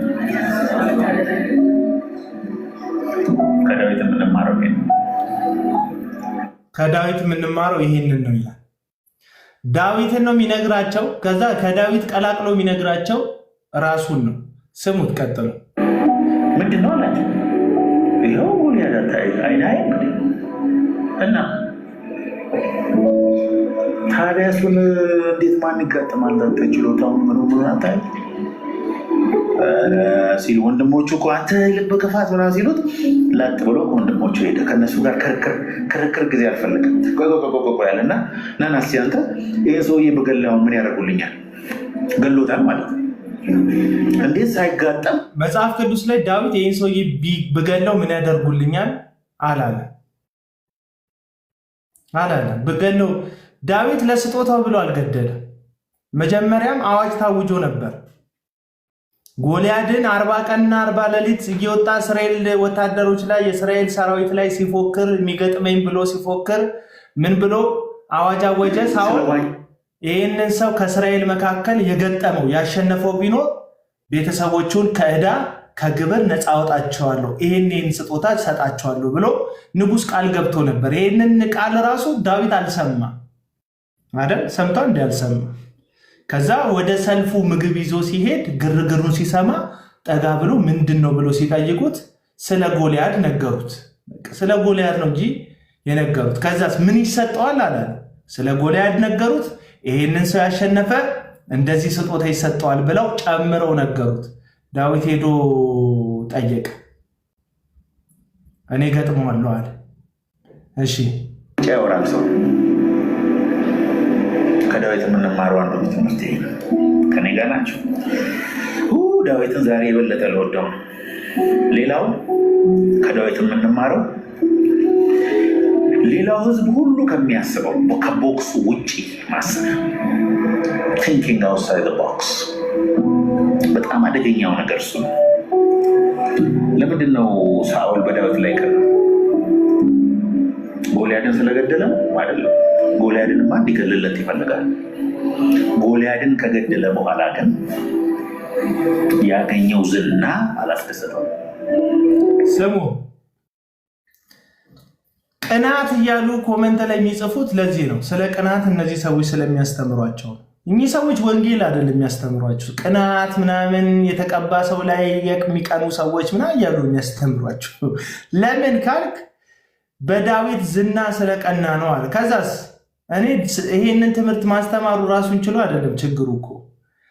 ይሄ ሰውዬ ግን ራሱን በዳዊት ቦታ እየከተተ እሱ ሲሳሳት ስህተቱን የሚነግሩትን ሰዎች ሳኦል እንደሆኑ እየነገራቸው ነው ለእነዚህ በጉባኤ ለተሰበሰቡት ሰዎች። ስለዚህ እሱ ሲስት እዚህ ቁጭ ብሎ የሚሰማ ወንድና ሴት አፉን ከብቶ የሚሰማ የታምራት ታረቀኝ መንፈሳዊ ልጅ ነኝ የሚል ለቀደም የዩ ጩፋ ልጅ ነኝ እንዳለው ልጅ መንፈሳዊ ልጅ ነኝ የሚል ሰው ይሄ ሰው ሲስት፣ ይሄ ሰው የማይሆን ትምህርት ሲያስተምር፣ ለምሳሌ እኔ አገልግሎት የገባኝ ወይም በኃይል ማገልገል የጀመርኩት ሰው መንፈስ እንደሆነ ስረዳ ነው ብሎ ተዘራ ጋር ሄዶ አስተምሯል። ይሄ ሰው የዛን ጊዜ ሰው መንፈስ ነው የሚል ትምህርት መጽሐፍ ቅዱስ የለውም። መጽሐፍ ቅዱስ ስለ ሰው ሁለንተናዊነት ነው እንጂ የሚናገረው መንፈስ ነን የሚል ትምህርት የለም። አለቀ። መንፈስ ነን ብሎ መጽሐፍ ቅዱስ አያስተምርም ብዬ ቪዲዮ ሰራው። መጥተው መሳደብ ጀመሩ። ለምን? እሱ ሲሳሳት እኔ ሳርመው እኔ ምንድን ነኝ? እሱ ዳዊት ነው፣ እኔ ምንድን ነኝ? ሳኦል ነኝ ለሱ። እሱ ዳዊት ነው፣ እኔ ሳኦል ነኝ ለሱ። ለሚሰማው ሰውዬ ማለት ነው። ለምንድን ነው እኔ ሳኦል የምሆነው? ይሄ ሰውዬ ራሱን በዳዊት ቦታ እየከተተ እሱ ሲሳሳት የሚመክሩትን ተመለስ የሚሉትን ልክ አይደለም የሚሉትን ሰዎች እንደ ሳኦል አድርጎ ለምዕመኑ አስተምሯቸዋል። ስለዚህ አክቲቬት የሚሆነው ጭንቅላታቸው ምንም እሱ ሲቃወም እኔ ምንድን ነኝ ይላል፣ ዳዊት ነኝ፣ እነሱ ሳኦል ናቸው ይላል። ይቀኑብኛል። ዝነኛ ስለሆንክ ይቀኑብኛል። ሀብታም ስለሆንክ ይቀኑብኛል። ከአንተ የሚበልጥ ዝነኛ ሰው እናውቃለን፣ ቀንተንበት አናቅም። ከአንተ የሚበልጥ ሀብታም ሰው እናውቃለን፣ ቀንተንበት አናቅም። አንተ ላይ የተነሳ ነው ማይክ ይዘህ ህዝብ ሰብስበ በአምላካችን በእግዚአብሔር ልጅ በክርስቶስ ኢየሱስ ስም እየነገድክ ስለሆንክ ነው። መንፈስ ቅዱስን የቃቃ ጨዋታ ስላደረክ ነው። ውፍረት መቀነሻ ስላደረከው ነው። መንፈስ ቅዱስን ሰው መንፈስ ነው ብለህ የሰው ተፈጥሮ ላይ የስህተት ትምህርት ስለምታስተምር ነው ምንቃወም። ትምህርትህ አጋንንታዊ ስለሆነ ነው ምንቃወም። መንፈስ ቅዱስ ብለህ መንፈስ ቅዱስን እንደሚጠማ ሰው እያወራክ ራስህን ለህዝቡ ስለምትሰብክ ነው የምንቃወም። ኢየሱስን ሳይሆን ራስህን ስለምትሰብክ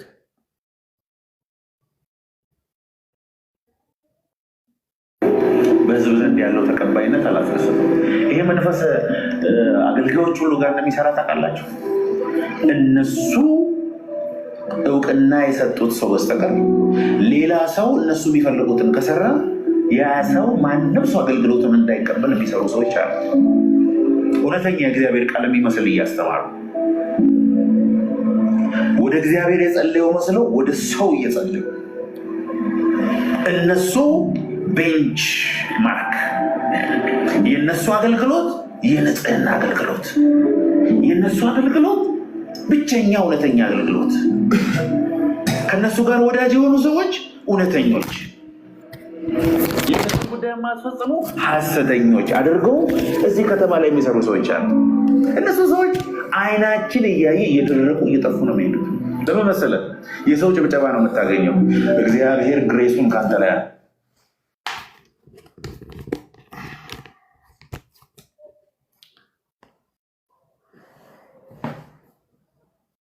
የሚሰሩ ሰዎች አሉ።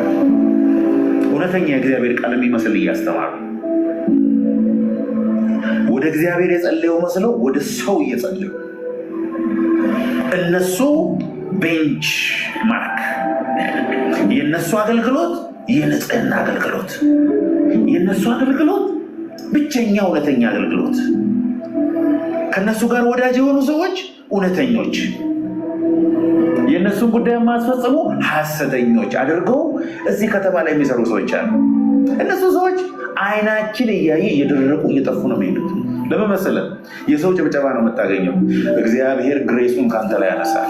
እግዚአብሔር አያችሁ፣ እግዚአብሔር ጸጋውን ከነሱ ያነሳል የሚል ትምህርት አለው። የሰው እግዚአብሔር ጸጋ ይወስዳል እንዴ? እስቲ ጻፉልኝ። እግዚአብሔር ጸጋን ይወስዳል?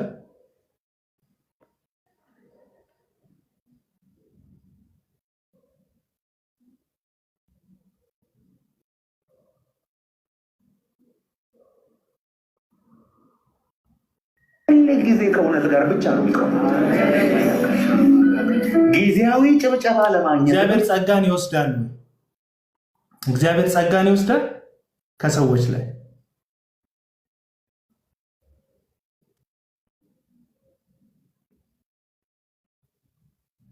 እግዚአብሔር ጸጋን ይወስዳል ወይ ከሰዎች ላይ የሰጠው ጸጋ? ትንሣኤ እግዚአብሔርን ጸጋ ይወስዳል እንዴ? ሰላም ነው። መጀመሪያ ሰላም ላንተ ይሁን። እግዚአብሔር ጸጋ ይወስዳል?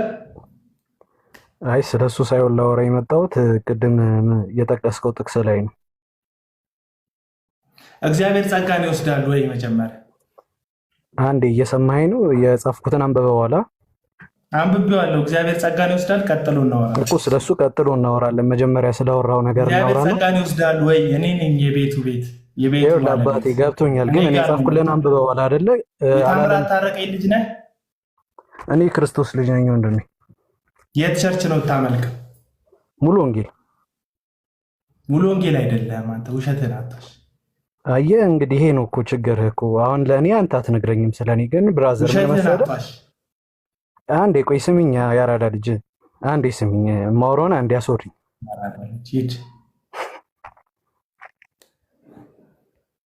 የጌታ ልጅ ነኝ ካልክ በኋላ ያራዳ ልጅ ትላለህ። ያራዳ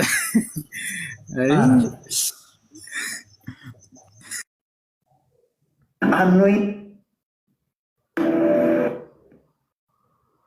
እውቅና የሰጡት ሰው በስተቀር ሌላ ሰው እነሱ የሚፈልጉትን ከሰራ ያ ሰው ማንም ሰው አገልግሎትን እንዳይቀበል የሚሰሩ ሰዎች አሉ። እውነተኛ የእግዚአብሔር ቃል የሚመስል እያስተማሩ ወደ እግዚአብሔር የጸለየው መስለው ወደ ሰው እየጸለዩ እነሱ ቤንች ማርክ የነሱ አገልግሎት የንጽህና አገልግሎት፣ የነሱ አገልግሎት ብቸኛ እውነተኛ አገልግሎት፣ ከነሱ ጋር ወዳጅ የሆኑ ሰዎች እውነተኞች፣ የነሱን ጉዳይ ማስፈጸሙ ሐሰተኞች አድርገው እዚህ ከተማ ላይ የሚሰሩ ሰዎች አሉ። እነሱ ሰዎች የሚናገረው የነሱን ጉዳይ የሚፈጽም ምን እውነተኛ፣ የነሱን ጉዳይ የሚፈጽም ሐሰተኛ አድርገው የሚያወሩ እዚህ ከተማ ላይ አሉ። ስለሆነ ስፔሲፊክ ስለሆኑ ሰዎች ነው ቁጭ አድርጎ ህዝቡን የሚያማው። ስም ስለማይጠሩ ነው። አሁን ሐሜተኛ እንደነዚህ ሰዎች ሐሜተኛ፣ እንደነዚህ ሰዎች ፈሪ፣ እንደነዚህ ሰዎች ሚዲያን የሚፈራ ሰው የለም። አየህ፣ ከዛ በኋላ እነሱን ሐሰተኛ የሚሉ ሰዎች ደግሞ ጸጋ እንደተወሰደባቸው አይነት ነገር አድርጎ ይናገራል። ስሙት። አይናችን እያየ እየደረቁ እየጠፉ ነው የሚሄዱት። ለምን መሰለህ? ይሄ ነው ጥንቆላ። አይናችን እያየ እየደረቁ ነው የሚሄዱት ይላል። እነሱን ሐሰተኛ የሚሉ ሰዎች ማለት ነው። ቀጥል። የሰው ጭብጨባ ነው የምታገኘው። እግዚአብሔር ግሬሱን ከአንተ ላይ ያነሳል። እግዚአብሔር ሁሉ ጊዜ ከእውነት ጋር ብቻ ነው የሚቆመው። እግዚአብሔር ግሬሱን ያነሳል የሚባል ትምህርት የለም። ይኸውልህ መጽሐፍ ቅዱስ የሚናገረው እግዚአብሔር በሚሰጠው የጸጋ ስጦታ አይጸጸትም ነው የሚለው። አይጸጸትም። ይህን ቃል የት ትጥለዋል? በሚሰጠው የጸጋ ስጦታ አይጸጸትም። አንተ ነህ ዕቃ ሰጥተህ ውሰደው ብለህ ከሰጠ በኋላ ፍቅር ጀምረህ ልብስ ገዝተህላት ምን ገዝተህላት ስልክ ገዝተህላት ልክ ስትጣላ ስልኩን ካልተቀበልኩሽ የምትለው አንተ ክፉ ጨካኝ ሰው ነህ። እግዚአብሔር በሚሰጠው የጸጋ ስጦታ ተጸጽቶ አያውቅም። ለማንም ተጸጽቶ አያውቅም። ሰጥቶ አንተው ጸጋውን ጥለህ ይሆናል እንጂ አንተው ጸጋውን አልጠቀምም ብለህ አንተው ጸጋውን ከቤተ ክርስቲያን ተነጥለህ ዶርማንት አድርገው ይሆናል በውስጥ እንጂ የእግዚአብሔር ጸጋ እግዚአብሔር ከሰጠ በኋላ ከሰው 10 ጊዜ የሚወሰድ 10 ጊዜ የሚሰጥ አይደለም።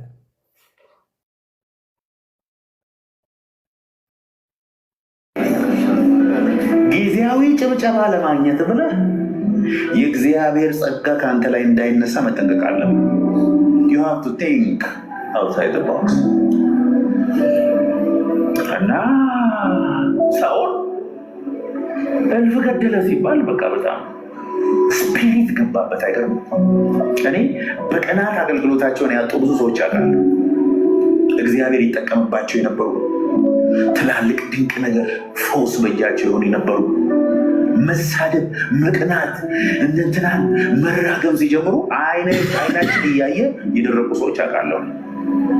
በቃ አሁን ነገረኞች ናቸው። ሰንቲ ፈውስ አገልጋይ፣ የሂሊንግ አገልጋይ ኢንፍሉዌንሻል የነበረ ሰው ከቅናት የተነሳ አልሰር ይዘዋል። በቃ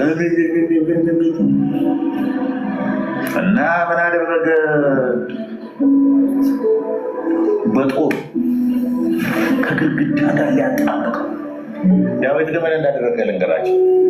እግዚአብሔር ቀብቶ ፖዚሽን ላይ ያወጣው ሰው እንደሆነ ስለሚያውቅ ሰውየውን መግደል እንኳን ሲችል ማጥፋት እንኳን ሲችል መሸሽ ከዓመት ዓመት ለብዙ ዓመታት። አንድ ጊዜ እንዲያውም ሰውየው ሬስትሩም ጫካ ውስጥ ገባ። ዳዊት ይኸውላችሁ የምድረ በዳ ኖሮ ህይወቱ ነው ያውቀዋል። ለብዙ ዓመት ይኖርበት ነው። ቀስ ብሎ ብዙ ጠባቂ እያለው ጥሩ ብዙ መሳሪያ እያለው ዳዊት ልቡ በጣም ከባድ ሰው ስለሆነ ውስጥ ገባና የሰውየውን ልብስ ቆረጠና ሄዶ እዛ ተራራ ላይ ወጥቶ ንጉሶ 1000 ዓመት ንገስ። ምን አይነት ጠባቂዎች ናቸው እናንተ? ንጉሳችን አጠብቁም ማለት አስበላቸው። ይሄው ልብስን ቆርጬዋለሁ። እግዚአብሔር አሳልፈው ሰጥቶኝ ነበር፣ አንተን መግደል ይችል ነበር። እኔ ግን በተቀባ ላይ አኖይንቲንግን የሚያከብር ሰው አኖይንቲንጉ ያከብረዋል። ይኸውላችሁ ልነግራችሁ የፈለግኩት ፖይንት አሁን የመጣው ይሄ ሰውዬ ቅባትን ስለማክበር እያወራ ነው። ምን የተቀቡ ሰዎችን ስለማክበር ነው ወሬ። እና የመጣው ጥቅሱ ደግሞ የመጣው ከብሉይ ኪዳን። ብሉይ ኪዳን ውስጥ እንደምታውቁ ነቢያት ይቀባሉ፣ ነገስታት ይቀባሉ እንደምታውቁት። እና እግዚአብሔር ነቢያትን በተለየ መንገድ ከህዝቡ ለይቶ ይቀባ ነበር። እንግዲህ ይሄ ስርዓት እስከ ክርስቶስ መምጣት ድረስ የቀጠለ አንዳንድ ነቢያቶችን ስለተመለከትም ማለት ነው። ለምሳሌ ሐና የምትባል አሮጊት ነብይ እንደነበረች ኢየሱስ ክርስቶስ በተወለደበት ጊዜ መጽሐፍ ቅዱስ ይናገራል። የነቢያት አገልግሎት እስከዛ እንደመጣ ዮሐንስንም ትመለከቱታላችሁ። ታዲያ ክርስቶስ ኢየሱስ አገልግሎት ከጀመረ በተለይ መጽሐፉን ተርትሮ የጌታ እግዚአብሔር መንፈስ በእኔ ላይ ነው ለድሆች ወንጌል ሰብክ ዘንድ ቀብቶኛልና ካለ በኋላ በአዲስ ኪዳን በተለይ ከክርስቶስ ሞትና ትንሣኤ በኋላ በመንፈስ ቅዱስ የተሞሉ እግዚአብሔር መንፈስ ቅዱስ ያነሳሳቸው ወንድሞች እንጂ ስፔሻል በሆነ መንገድ ከህዝብ ሁሉ ተለይቶ የተቀባ የሚባል ሰው አዲስ ኪዳን ላይ የለም።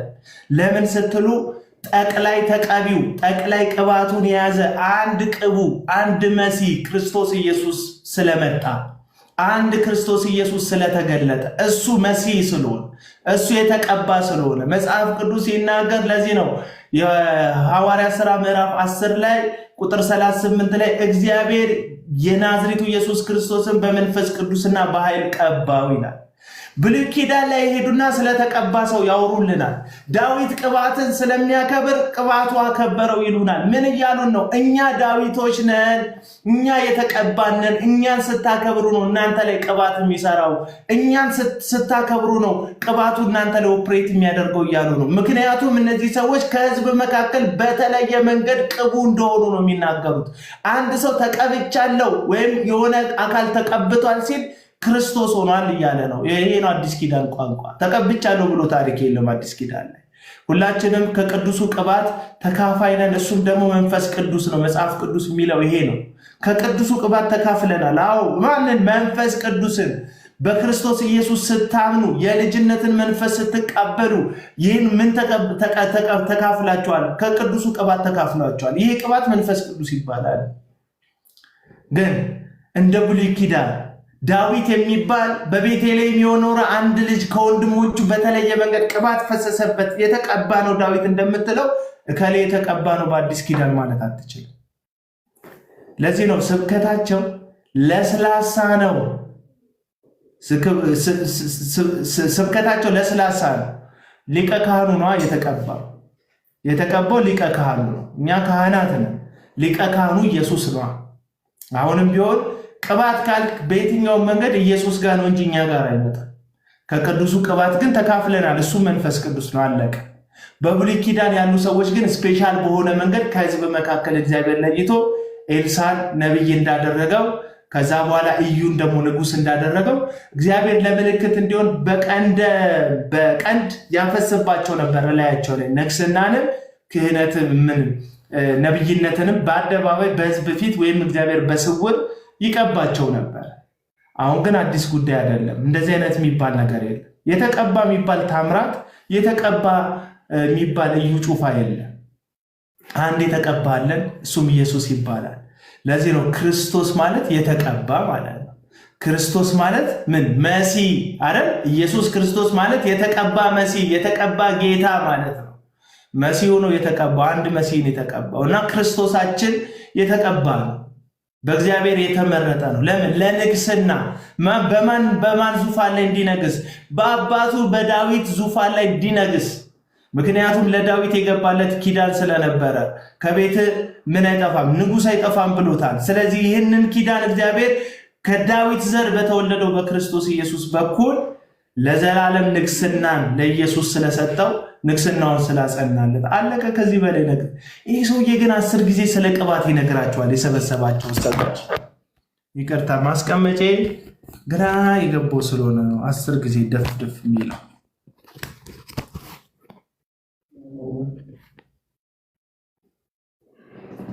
እና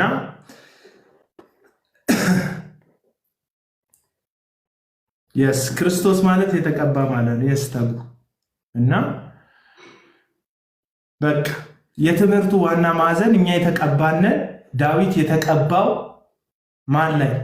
ሳኦል ላይ እጅ እንዳላነሳበት አታንሱብን፣ አስተያየት አትስጡብን፣ ምክንያቱም የሚቀኑ ሰዎች ይጠወልጋሉ እያለን ያለው ብራዘር። ስስት ማንም እንዳይናገር ነው ይህንን ትምህርት እያስተማርከን ያለው። ወንጌልን ስታጣም ዝም እንድንለ ነው። እግዚአብሔር ትልቅ ነው። ጌታ ይባርክ። ቴንኪዩ። እዚያ የፈለግከው እንደፈለግ ስትፋንን ስትናገር ገባ ጸጥ እንድንል ማንም እጅ የተቀባ ላይ እጅ አላነሳ የሚሉ ሰዎች አሉ።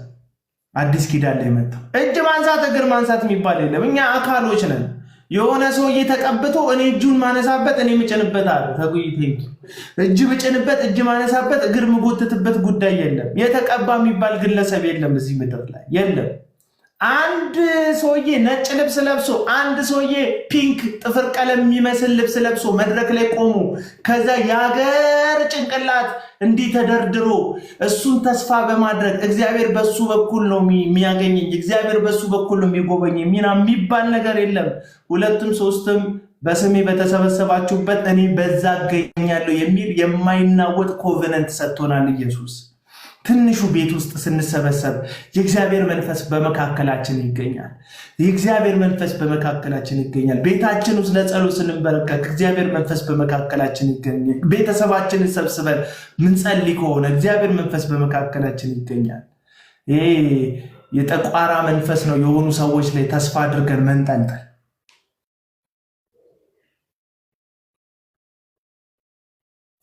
እንዴ አይታቸዋል። እነዚህ እኮ ናቸው እኮ ጴንጤዎች ብልግና የሚሳደቡት ሰዎች ማለት እኔ ብልግና የመረረ ብልግና የሚሳደቡ አመፀኞች።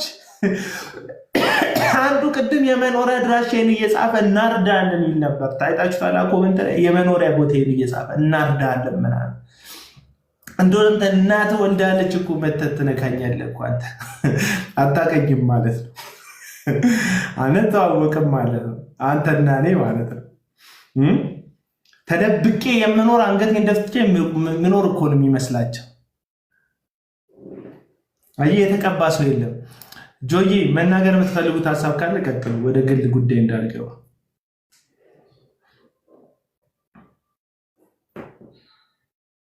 ጆዬ ኔትወርክ ያሰቃየዋል። ሰበታ ነው ያለው መሰለኝ። ሀንቾም የሚመችሽ ከሆነ መናገር ትችላለች።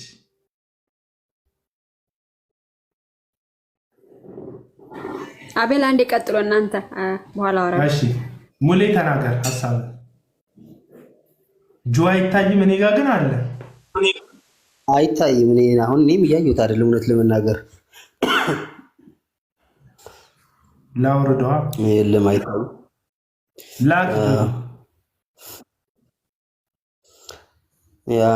ሰላም ብያለሁ። ሀና፣ ቤኪ፣ ታፉ፣ አቤላ ሁላችሁም ከታች ያላችሁ ያው ቅድም ያልከውን ነገር ነው እኔ አክቹአሊ ለማንሳት የፈለግኩ።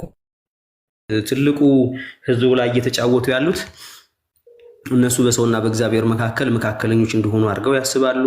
በአዲስ ኪዳን የጸጋ ስጦታ ያልተሰጠው አማኝ የለም። ሁሉም ሰው የጸጋ ስጦታ አለው። ሁሉም በጸጋ ስጦታው ያገለግላል። በአዲስ ኪዳን የማይጠቅም የሚባል ብልት፣ የማያገለግል አገልግሎት የሌለው የሚባል ብልት የለም። ሁሉም ብልት ያንን ነው እየተናገረ ያለው። ባይዘው የቆሮንቶስ ምዕራፍ 12 እስከ 14 ድረስ አንድ አካል አለ፣ የክርስቶስ አካል ቤተክርስቲያን አለች። በቤተክርስቲያን ውስጥ ያሉ ብልቶች በሙሉ እያንዳንዱ ምን አላቸው ማለት ነው? ስጦታ አላቸው። ስለዚህ እርስ በርስ ይመጋገባሉ ማለት ነው። እነሱ ግን እንደዛ አይደለም የሚያምኑት። በቃ በእነሱ አሁን በመእምኑና በእግዚአብሔር መካከል ያሉ መካከለኞች እነሱ ናቸው። ማለትም አዲስ መገለጥ የሚያመጡ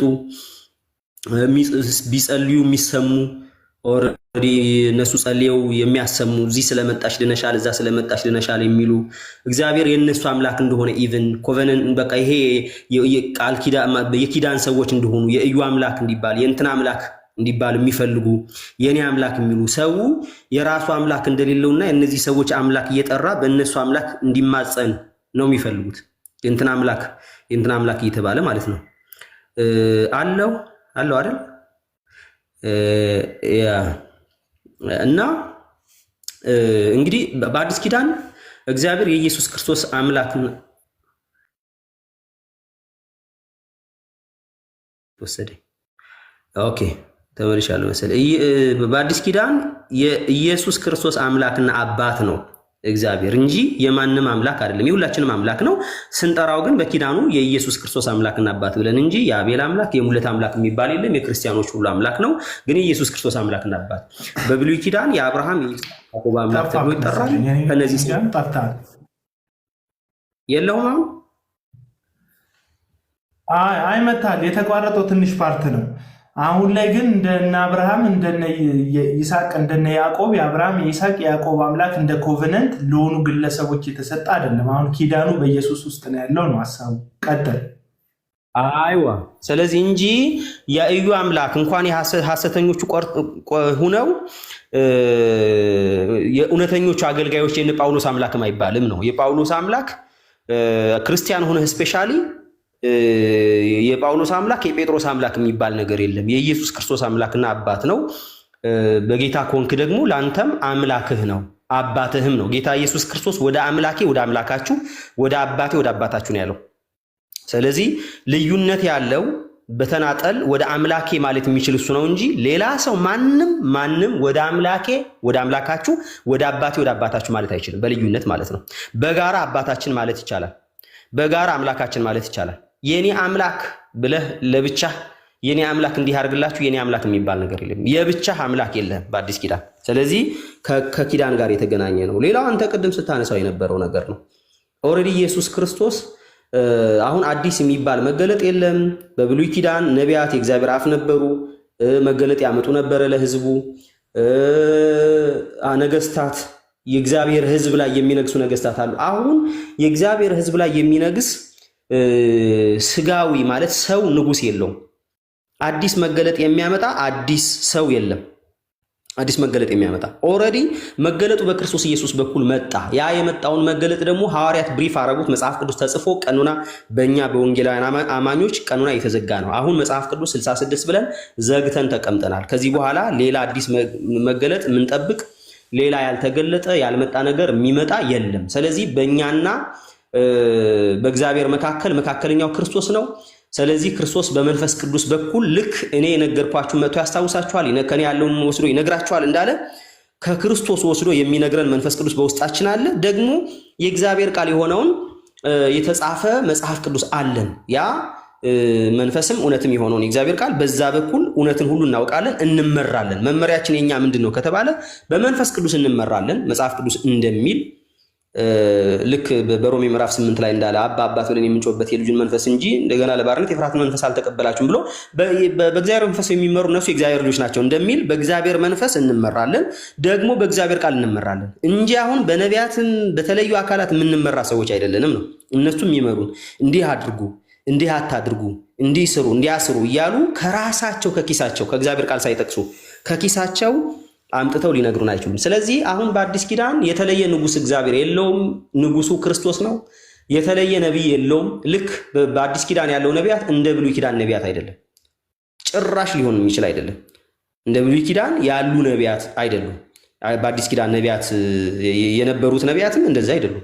ስለዚህ በእግዚአብሔርና በሰው መካከል አንድ መካከለኛ አለ። እነሱ ግን ሰው ግን ያልተረዳው ምንድነው የኢዩ አምላክ የምንትና የሐዋርያው እንትና አምላክ እያለ እነሱ ጋር እየሄደ በተለየ መንገድ እነሱን እንደሚሰማ በተለየ መንገድ እነሱን ለእግዚአብሔር ቅርብ እንደሆኑ የሚያስብ ስለዚህ በእነሱና በእግዚአብሔር መካከል ጣልቃ የሚገቡ የተለዩ አካል አድርጎ መቁጠር የተለየ የተቀቡ እንደሆነ አድርጎ መቁጠር በራሱ ስህተት ነው። አንድ ሰው ቸርች ካለ ራሱ መጸለይ ይችላል። ምክንያቱም እግዚአብሔር የሚሰማው ከልጁ ከክርስቶስ ኢየሱስ የተነሳ ነው አይዘው። ስለዚህ ጸሎት የሚሰማው በልጁ በክርስቶስ በስሜ ለምኑ ነው። በስሜ በተለምኑ ነው ይሆንላችኋል የተባለው። ስለዚህ በጌታ በኢየሱስ ክርስቶስ ስም የምንለምን ከሆነ ከክርስቶስ የተነሳ ነው እግዚአብሔር የሚሰማ። መቅረቢያችን ወደ እግዚአብሔር ክርስቶስ ነው። ወደ እግዚአብሔር መጠጊያችን ለጸሎታችን መሰማት ምክንያት ለመጽደቃችን ምክንያት በእግዚአብሔር ፊት ተቀባይነት ለማግኘታችን ምክንያት ኢየሱስ ክርስቶስ ነው። ስለዚህ ዝማሬያችን ተቀባይነት የሚኖረው ጸሎታችን ተቀባይነት የሚኖረው ተሰሚነት የሚኖረው ሞገስ የምናገኘው በክርስቶስ ስንቀርብ እንጂ በእነዚህ አሁን ያለው ማን ነው ታምራት ነው ስሙ በእነ ታምራት በእነ እዩ ጩፋ በእግዚአብሔር ፊት እንኳን በእነሱ በእነ ጳውሎስና በእነ ጴጥሮስ መቅረብ አይቻል። እንኳን በእነዚህ ሐሰተኛ ማለት ነው በጳውሎስም በጴጥሮስም ስም ቀርበህ ወይ ደግሞ እነሱ ጸልየውልህ ላንተ እግዚአብሔር በተሻለ መንገድ አይሰሙም። እነሱም ቢጸልዩ ባይዘው እነ ጳውሎስም እነ ጴጥሮስም ቢጸልዩ የሚጸልዩት በጌታ በኢየሱስ ክርስቶስም ነው። ከክርስቶስ የተነሳ ነው የሚሰማቸው እንጂ የተለየ ጽድቅ የተለየ ቅድስና ስላላቸው ከህዝቡ የተለየ ጽድቅ ከህዝቡ የተለየ ቅድስና ስላላቸው እግዚአብሔር የሚሰማቸው አይደለም። ሲጀመር ከህዝቡ የተለየ ጽድቅና ቅድስና ሊኖራቸው አይችልም። ምክንያቱም ቅድስናችንም ጽድቃችንም ራሱ እግዚአብሔር ስለሆነ ራሱ ክርስቶስ ስለሆነ ስለዚህ እነዚህ ሰዎች ግን ሐዋርያት በብሉይ ኪዳን በግልጽ ጉዳይ በሚገርም ሁኔታ ከህዝቡ ጸሎት ይፈልጉ ነበር። እነዚህ ትዕቢተኞች ግን ምእምኑ እንዲጸልይላቸው አይፈልጉም። እነሱ ሙሉ ናቸው። ምእምኑ እንዲጸልይላቸው ልክ ከመእምኑ ጸሎትም የጸሎት እርዳታም አንዳችም ነገር እንደሚፈልጉ አያምኑ። ሙሉዎች ናቸው። ፈውስ ከሆነ እነሱ ጋር አለ፣ ጸሎት እነሱ ጋር አለ፣ ትምህርት እነሱ ጋር አለ። ሁሉ ነገር እንዳላቸው ሙሉ እንደሆኑ ከማንም ከቤተ ክርስቲያን አንዳች እንደማይፈልጉ በራሳቸው ሙሉዎች እንደሆኑ አንዳች የእግዚአብሔር ጸጋ ስጦታ ለቤተ ክርስቲያን የሰጠው በእርግጥ በቤተ ክርስቲያን ውስጥ አይደሉም ያሉት፣ ራሳቸው በግላቸው የከፈቱት አዳራሽ ነው። ቤት ተከራይተው ወይዘር ኑሯቸውም ሊሆን ይችላል ወንበር ምናምን ገዝተው ከዛ በኋላ ከዚህም ከዛ የሚጠራቀም ህዝብ ነው ያለው እንጂ ወንጌል ሰብኮ ያመጡት ምእምን የላቸውም። ስለዚህ ከህዝቡ ትምህርትም አይፈልጉም፣ አንድም ዋናቅም ጸሎት አይፈልጉም። ከህዝቡ የተለየ ጸጋ ስጦታ በቤተ ክርስቲያን እንዳለ አያምኑም። አሁን ለኛ የጸጋ ተቃዋሚዎች ይችላሉ። እነሱ የሚያምኑ ከሆነ ለምንድን ነው እነሱ ከህዝቡ ጸጋ ስጦታ የማይካፈሉት? ከቤተ ክርስቲያን ጸጋ ስጦታ የማይካፈሉት ለምን አይማሩም? ለምን አይጸልይላቸውም? ለነሱ ለምን የመጽናኛ ቃል አያዝኑም? እንደሰው ካዘኑ ለምንድን ነው እንደዚህ አይነት ነገር የማይመጣላቸው? ስለዚህ አይፈልጉም። በቃ በራሳቸው ሙሉዎች እንደሆኑ ህዝቡ ከነሱ እንዲጠብቅ እንጂ እነሱ ከህዝቡ እንዲጠብቁ አድርገው ራሳቸው አላስቀመጡም። ስለዚህ ህዝቡ ላይ ትልቅ ተጽዕኖ የፈጠሩበት ምንድነው? ራሱን ችሎ በክርስቶስ ኢየሱስ ከእግዚአብሔር ጋር እንዲገናኝ እንዲጸልይ ራሱን ችሎ እንቆቅልሹን በክርስቶስ ኢየሱስ ከእግዚአብሔር ጋር ተገናኝቶ እንቆቅልሹን እንደሚፈታ አይደለም ህዝቡን የሚነግሩት። ስለዚህ ያለ እነሱ ህዝቡ ምንም እንደሆነ ነው እንዲያስብ የሚያደርጉት። ስለዚህ የግድ የነሱ አስፈላጊነት አንድ እንዲሁም ቪዲዮ አሁን በዚህ በማወራበት ስልኬና መሰለኝ አላውቅም። እግዚአብሔር የሚባርከው ከሆነ ነው የሚጎበኝህ ከሆነ የሚጎበኝህ በሆነ አካል ነው አለ። የሚባርክህ በሆነ አካል ነው፣ ዝም ብሎ አይባርክህ ማለት ምናልባት ካለ አላውቅም። ይሄ ደረሰ ነው የሚባለው ዘይት ምናምን የሚሸጠው በሱ ሰውዬ ማለት ነውና ሰው ያስፈልግሃል አለ። እግዚአብሔር እንዲባርክ፣ እግዚአብሔር እንዲፈውስ፣ እግዚአብሔር እንዲጎበኝ በሰው በኩል ነው ሰው ያዘጋጅልሃል፣ ዝም ብሎ አይደለም ብሎ ጠቅሶ ሲና እኛ እናስፈልጋቸዋለን ነው ከእግዚአብሔር አንዳች ነገር ለመቀበል እኛ እናስፈልጋቸዋለን ብሎ ያምናል። ስለዚህ በአዲስ ኪዳን ያለ ክርስቶስ የተደረገልን ነገር ከእግዚአብሔር የተደረገልን ነገር ያለ ክርስቶስ የለም። የተደረገልን ሁሉ የተደረገልን በክርስቶስ ነው። የምናረገው ነገር እኛ ሁሉን የምናቀርበው ደግሞ በክርስቶስ ነው። ጸሎታችን፣ ምስጋናችን፣ አምልኳችን፣ ዝማሪያችን፣ ሁሉ ነገራችን፣ ጥያቄያችን ሁሉ የምናቀርበው በክርስቶስ ከእግዚአብሔር ደግሞ ያገኘናቸው ነገር ሁሉ ጽድቅ፣ ቅድስና፣ ቤዛነት፣ መታረቅ፣ ልጅነትን ሁሉን ያገኘናቸው በረከቶች ሁሉ ደግሞ ከእግዚአብሔር በክርስቶስ ነው። ስለዚህ በእግዚአብሔርና በሰው መካከል ሆነው ራሳቸውን ስላስቀመጡ የተለዩ ሰዎች አድርገው ልክ በብሉይ ኪዳን እንደነበሩ ነገስታት፣ በብሉይ ኪዳን እንደነበሩ ካህናት፣ በብሉይ ኪዳን እንደነበሩ ነቢያት አድርገው ራሳቸውን ስለሚቆጥሩ በብሉይ ኪዳን የነበሩ ካህናትም ይሁን ነገስታት በተለየ መንገድ እግዚአብሔር ይናገርባቸው ነበር። ይሄ መጽሐፍ ቅዱስ ዕብራውያን ምዕራፍ 1 ላይ ተናግሯል። በመጽሐፍ ቅዱስ ዕብራውያን ላይ እንግዲህ በልዩ ልዩ ጎዳና በልዩ መንገድ እግዚአብሔር በአባቶች ተናግሯል ብሏል። ስለዚህ በነቢያት በአባቶች እግዚአብሔር ተናግሯል። ህዝቡ ሰሚ ነበረ። ስለዚህ እግዚአብሔር የሚናገርባቸው ጥቂት ሰዎች ነበሩ፣ ነቢያት ነበሩ፣ ነገስታት፣ ካህናት። ስለዚህ ነቢያት ከእግዚአብሔር ወደ ሰው፣ ካህናት ደግሞ ከሰው ወደ እግዚአብሔር ነበሩ። ነገስታት ደግሞ ህዝቡን የሚያስተዳድሩ የሚመሩ፣ ከእግዚአብሔር እየሰሙ ድምፅ እየሰሙ ህዝቡን የሚመሩ የሚያስተዳድሩ ነበሩ። ስለዚህ እነዚህ ሶስቱ ነገሮችን ነቢያትንም ካህናትንም ነገስታትንም በሙሉ ተጠቅልለው በክርስቶስ ኢየሱስ የክርስቶስ ኢየሱስ ጥላ ነበሩ። አካሉ ክርስቶስ ነው። አሁን ነቢያት መደምደሚያ፣ የነገስታት የካህናት የሊቀ ካህናት መደምደሚያ ሁሉ ኢየሱስ ነው። ስለዚህ ከዚህ በኋላ ከኢየሱስ ውጪ ንጉስ፣ ከኢየሱስ ውጪ ሊቀ ካህናት፣ ከኢየሱስ ውጪ በእኛና በእግዚአብሔር መካከል የሆነ ልዩ አስተሪዮ ያመጣ ከኢየሱስ ውጪ የለንም። ስለዚህ ህዝቡ በዚህ መንገድ ነው እያታለሉት ያሉት። በቃ ያለነሱ በእግዚአብሔር ተሰሚነት ያለነሱ በእግዚአብሔር ተቀባይነት እንደሌለ በእነሱ በኩል ካልሆነ እግዚአብሔር ደግሞ እንደማይነግራቸው በጎች እንዳሉ በጎቼ ድምፄን ይሰማሉ ነው ያለው የእግዚአብሔር ቃል። ድምፄን ይሰማሉ ያላቸውን በጎች እነሱ ግን አይ እኛ ሰምተን ነው የምንነግራችሁ። ቀጥታ ከእግዚአብሔር አሰሙም። ቀጥታ ከእግዚአብሔር ሳይሆን የምትሰሙት ለእኛ እግዚአብሔር ይነግረናል፣ እኛ ደግሞ ለእናንተ እነግራችኋለን የሚል ነገር አመጡና ስለዚህ እነዚህ ሰዎች ራሳቸው በእኛና በእግዚአብሔር መካከል በመእምኑና በእግዚአብሔር መካከል የከተቱ ናቸው። መካከለኞች ራሳቸው ያደረጉ ናቸው። ታስፋ የትልቁ ስተታቸው እሱ ጋር ነው ለማለት ነው። ጸጋ ይብዛላችሁ።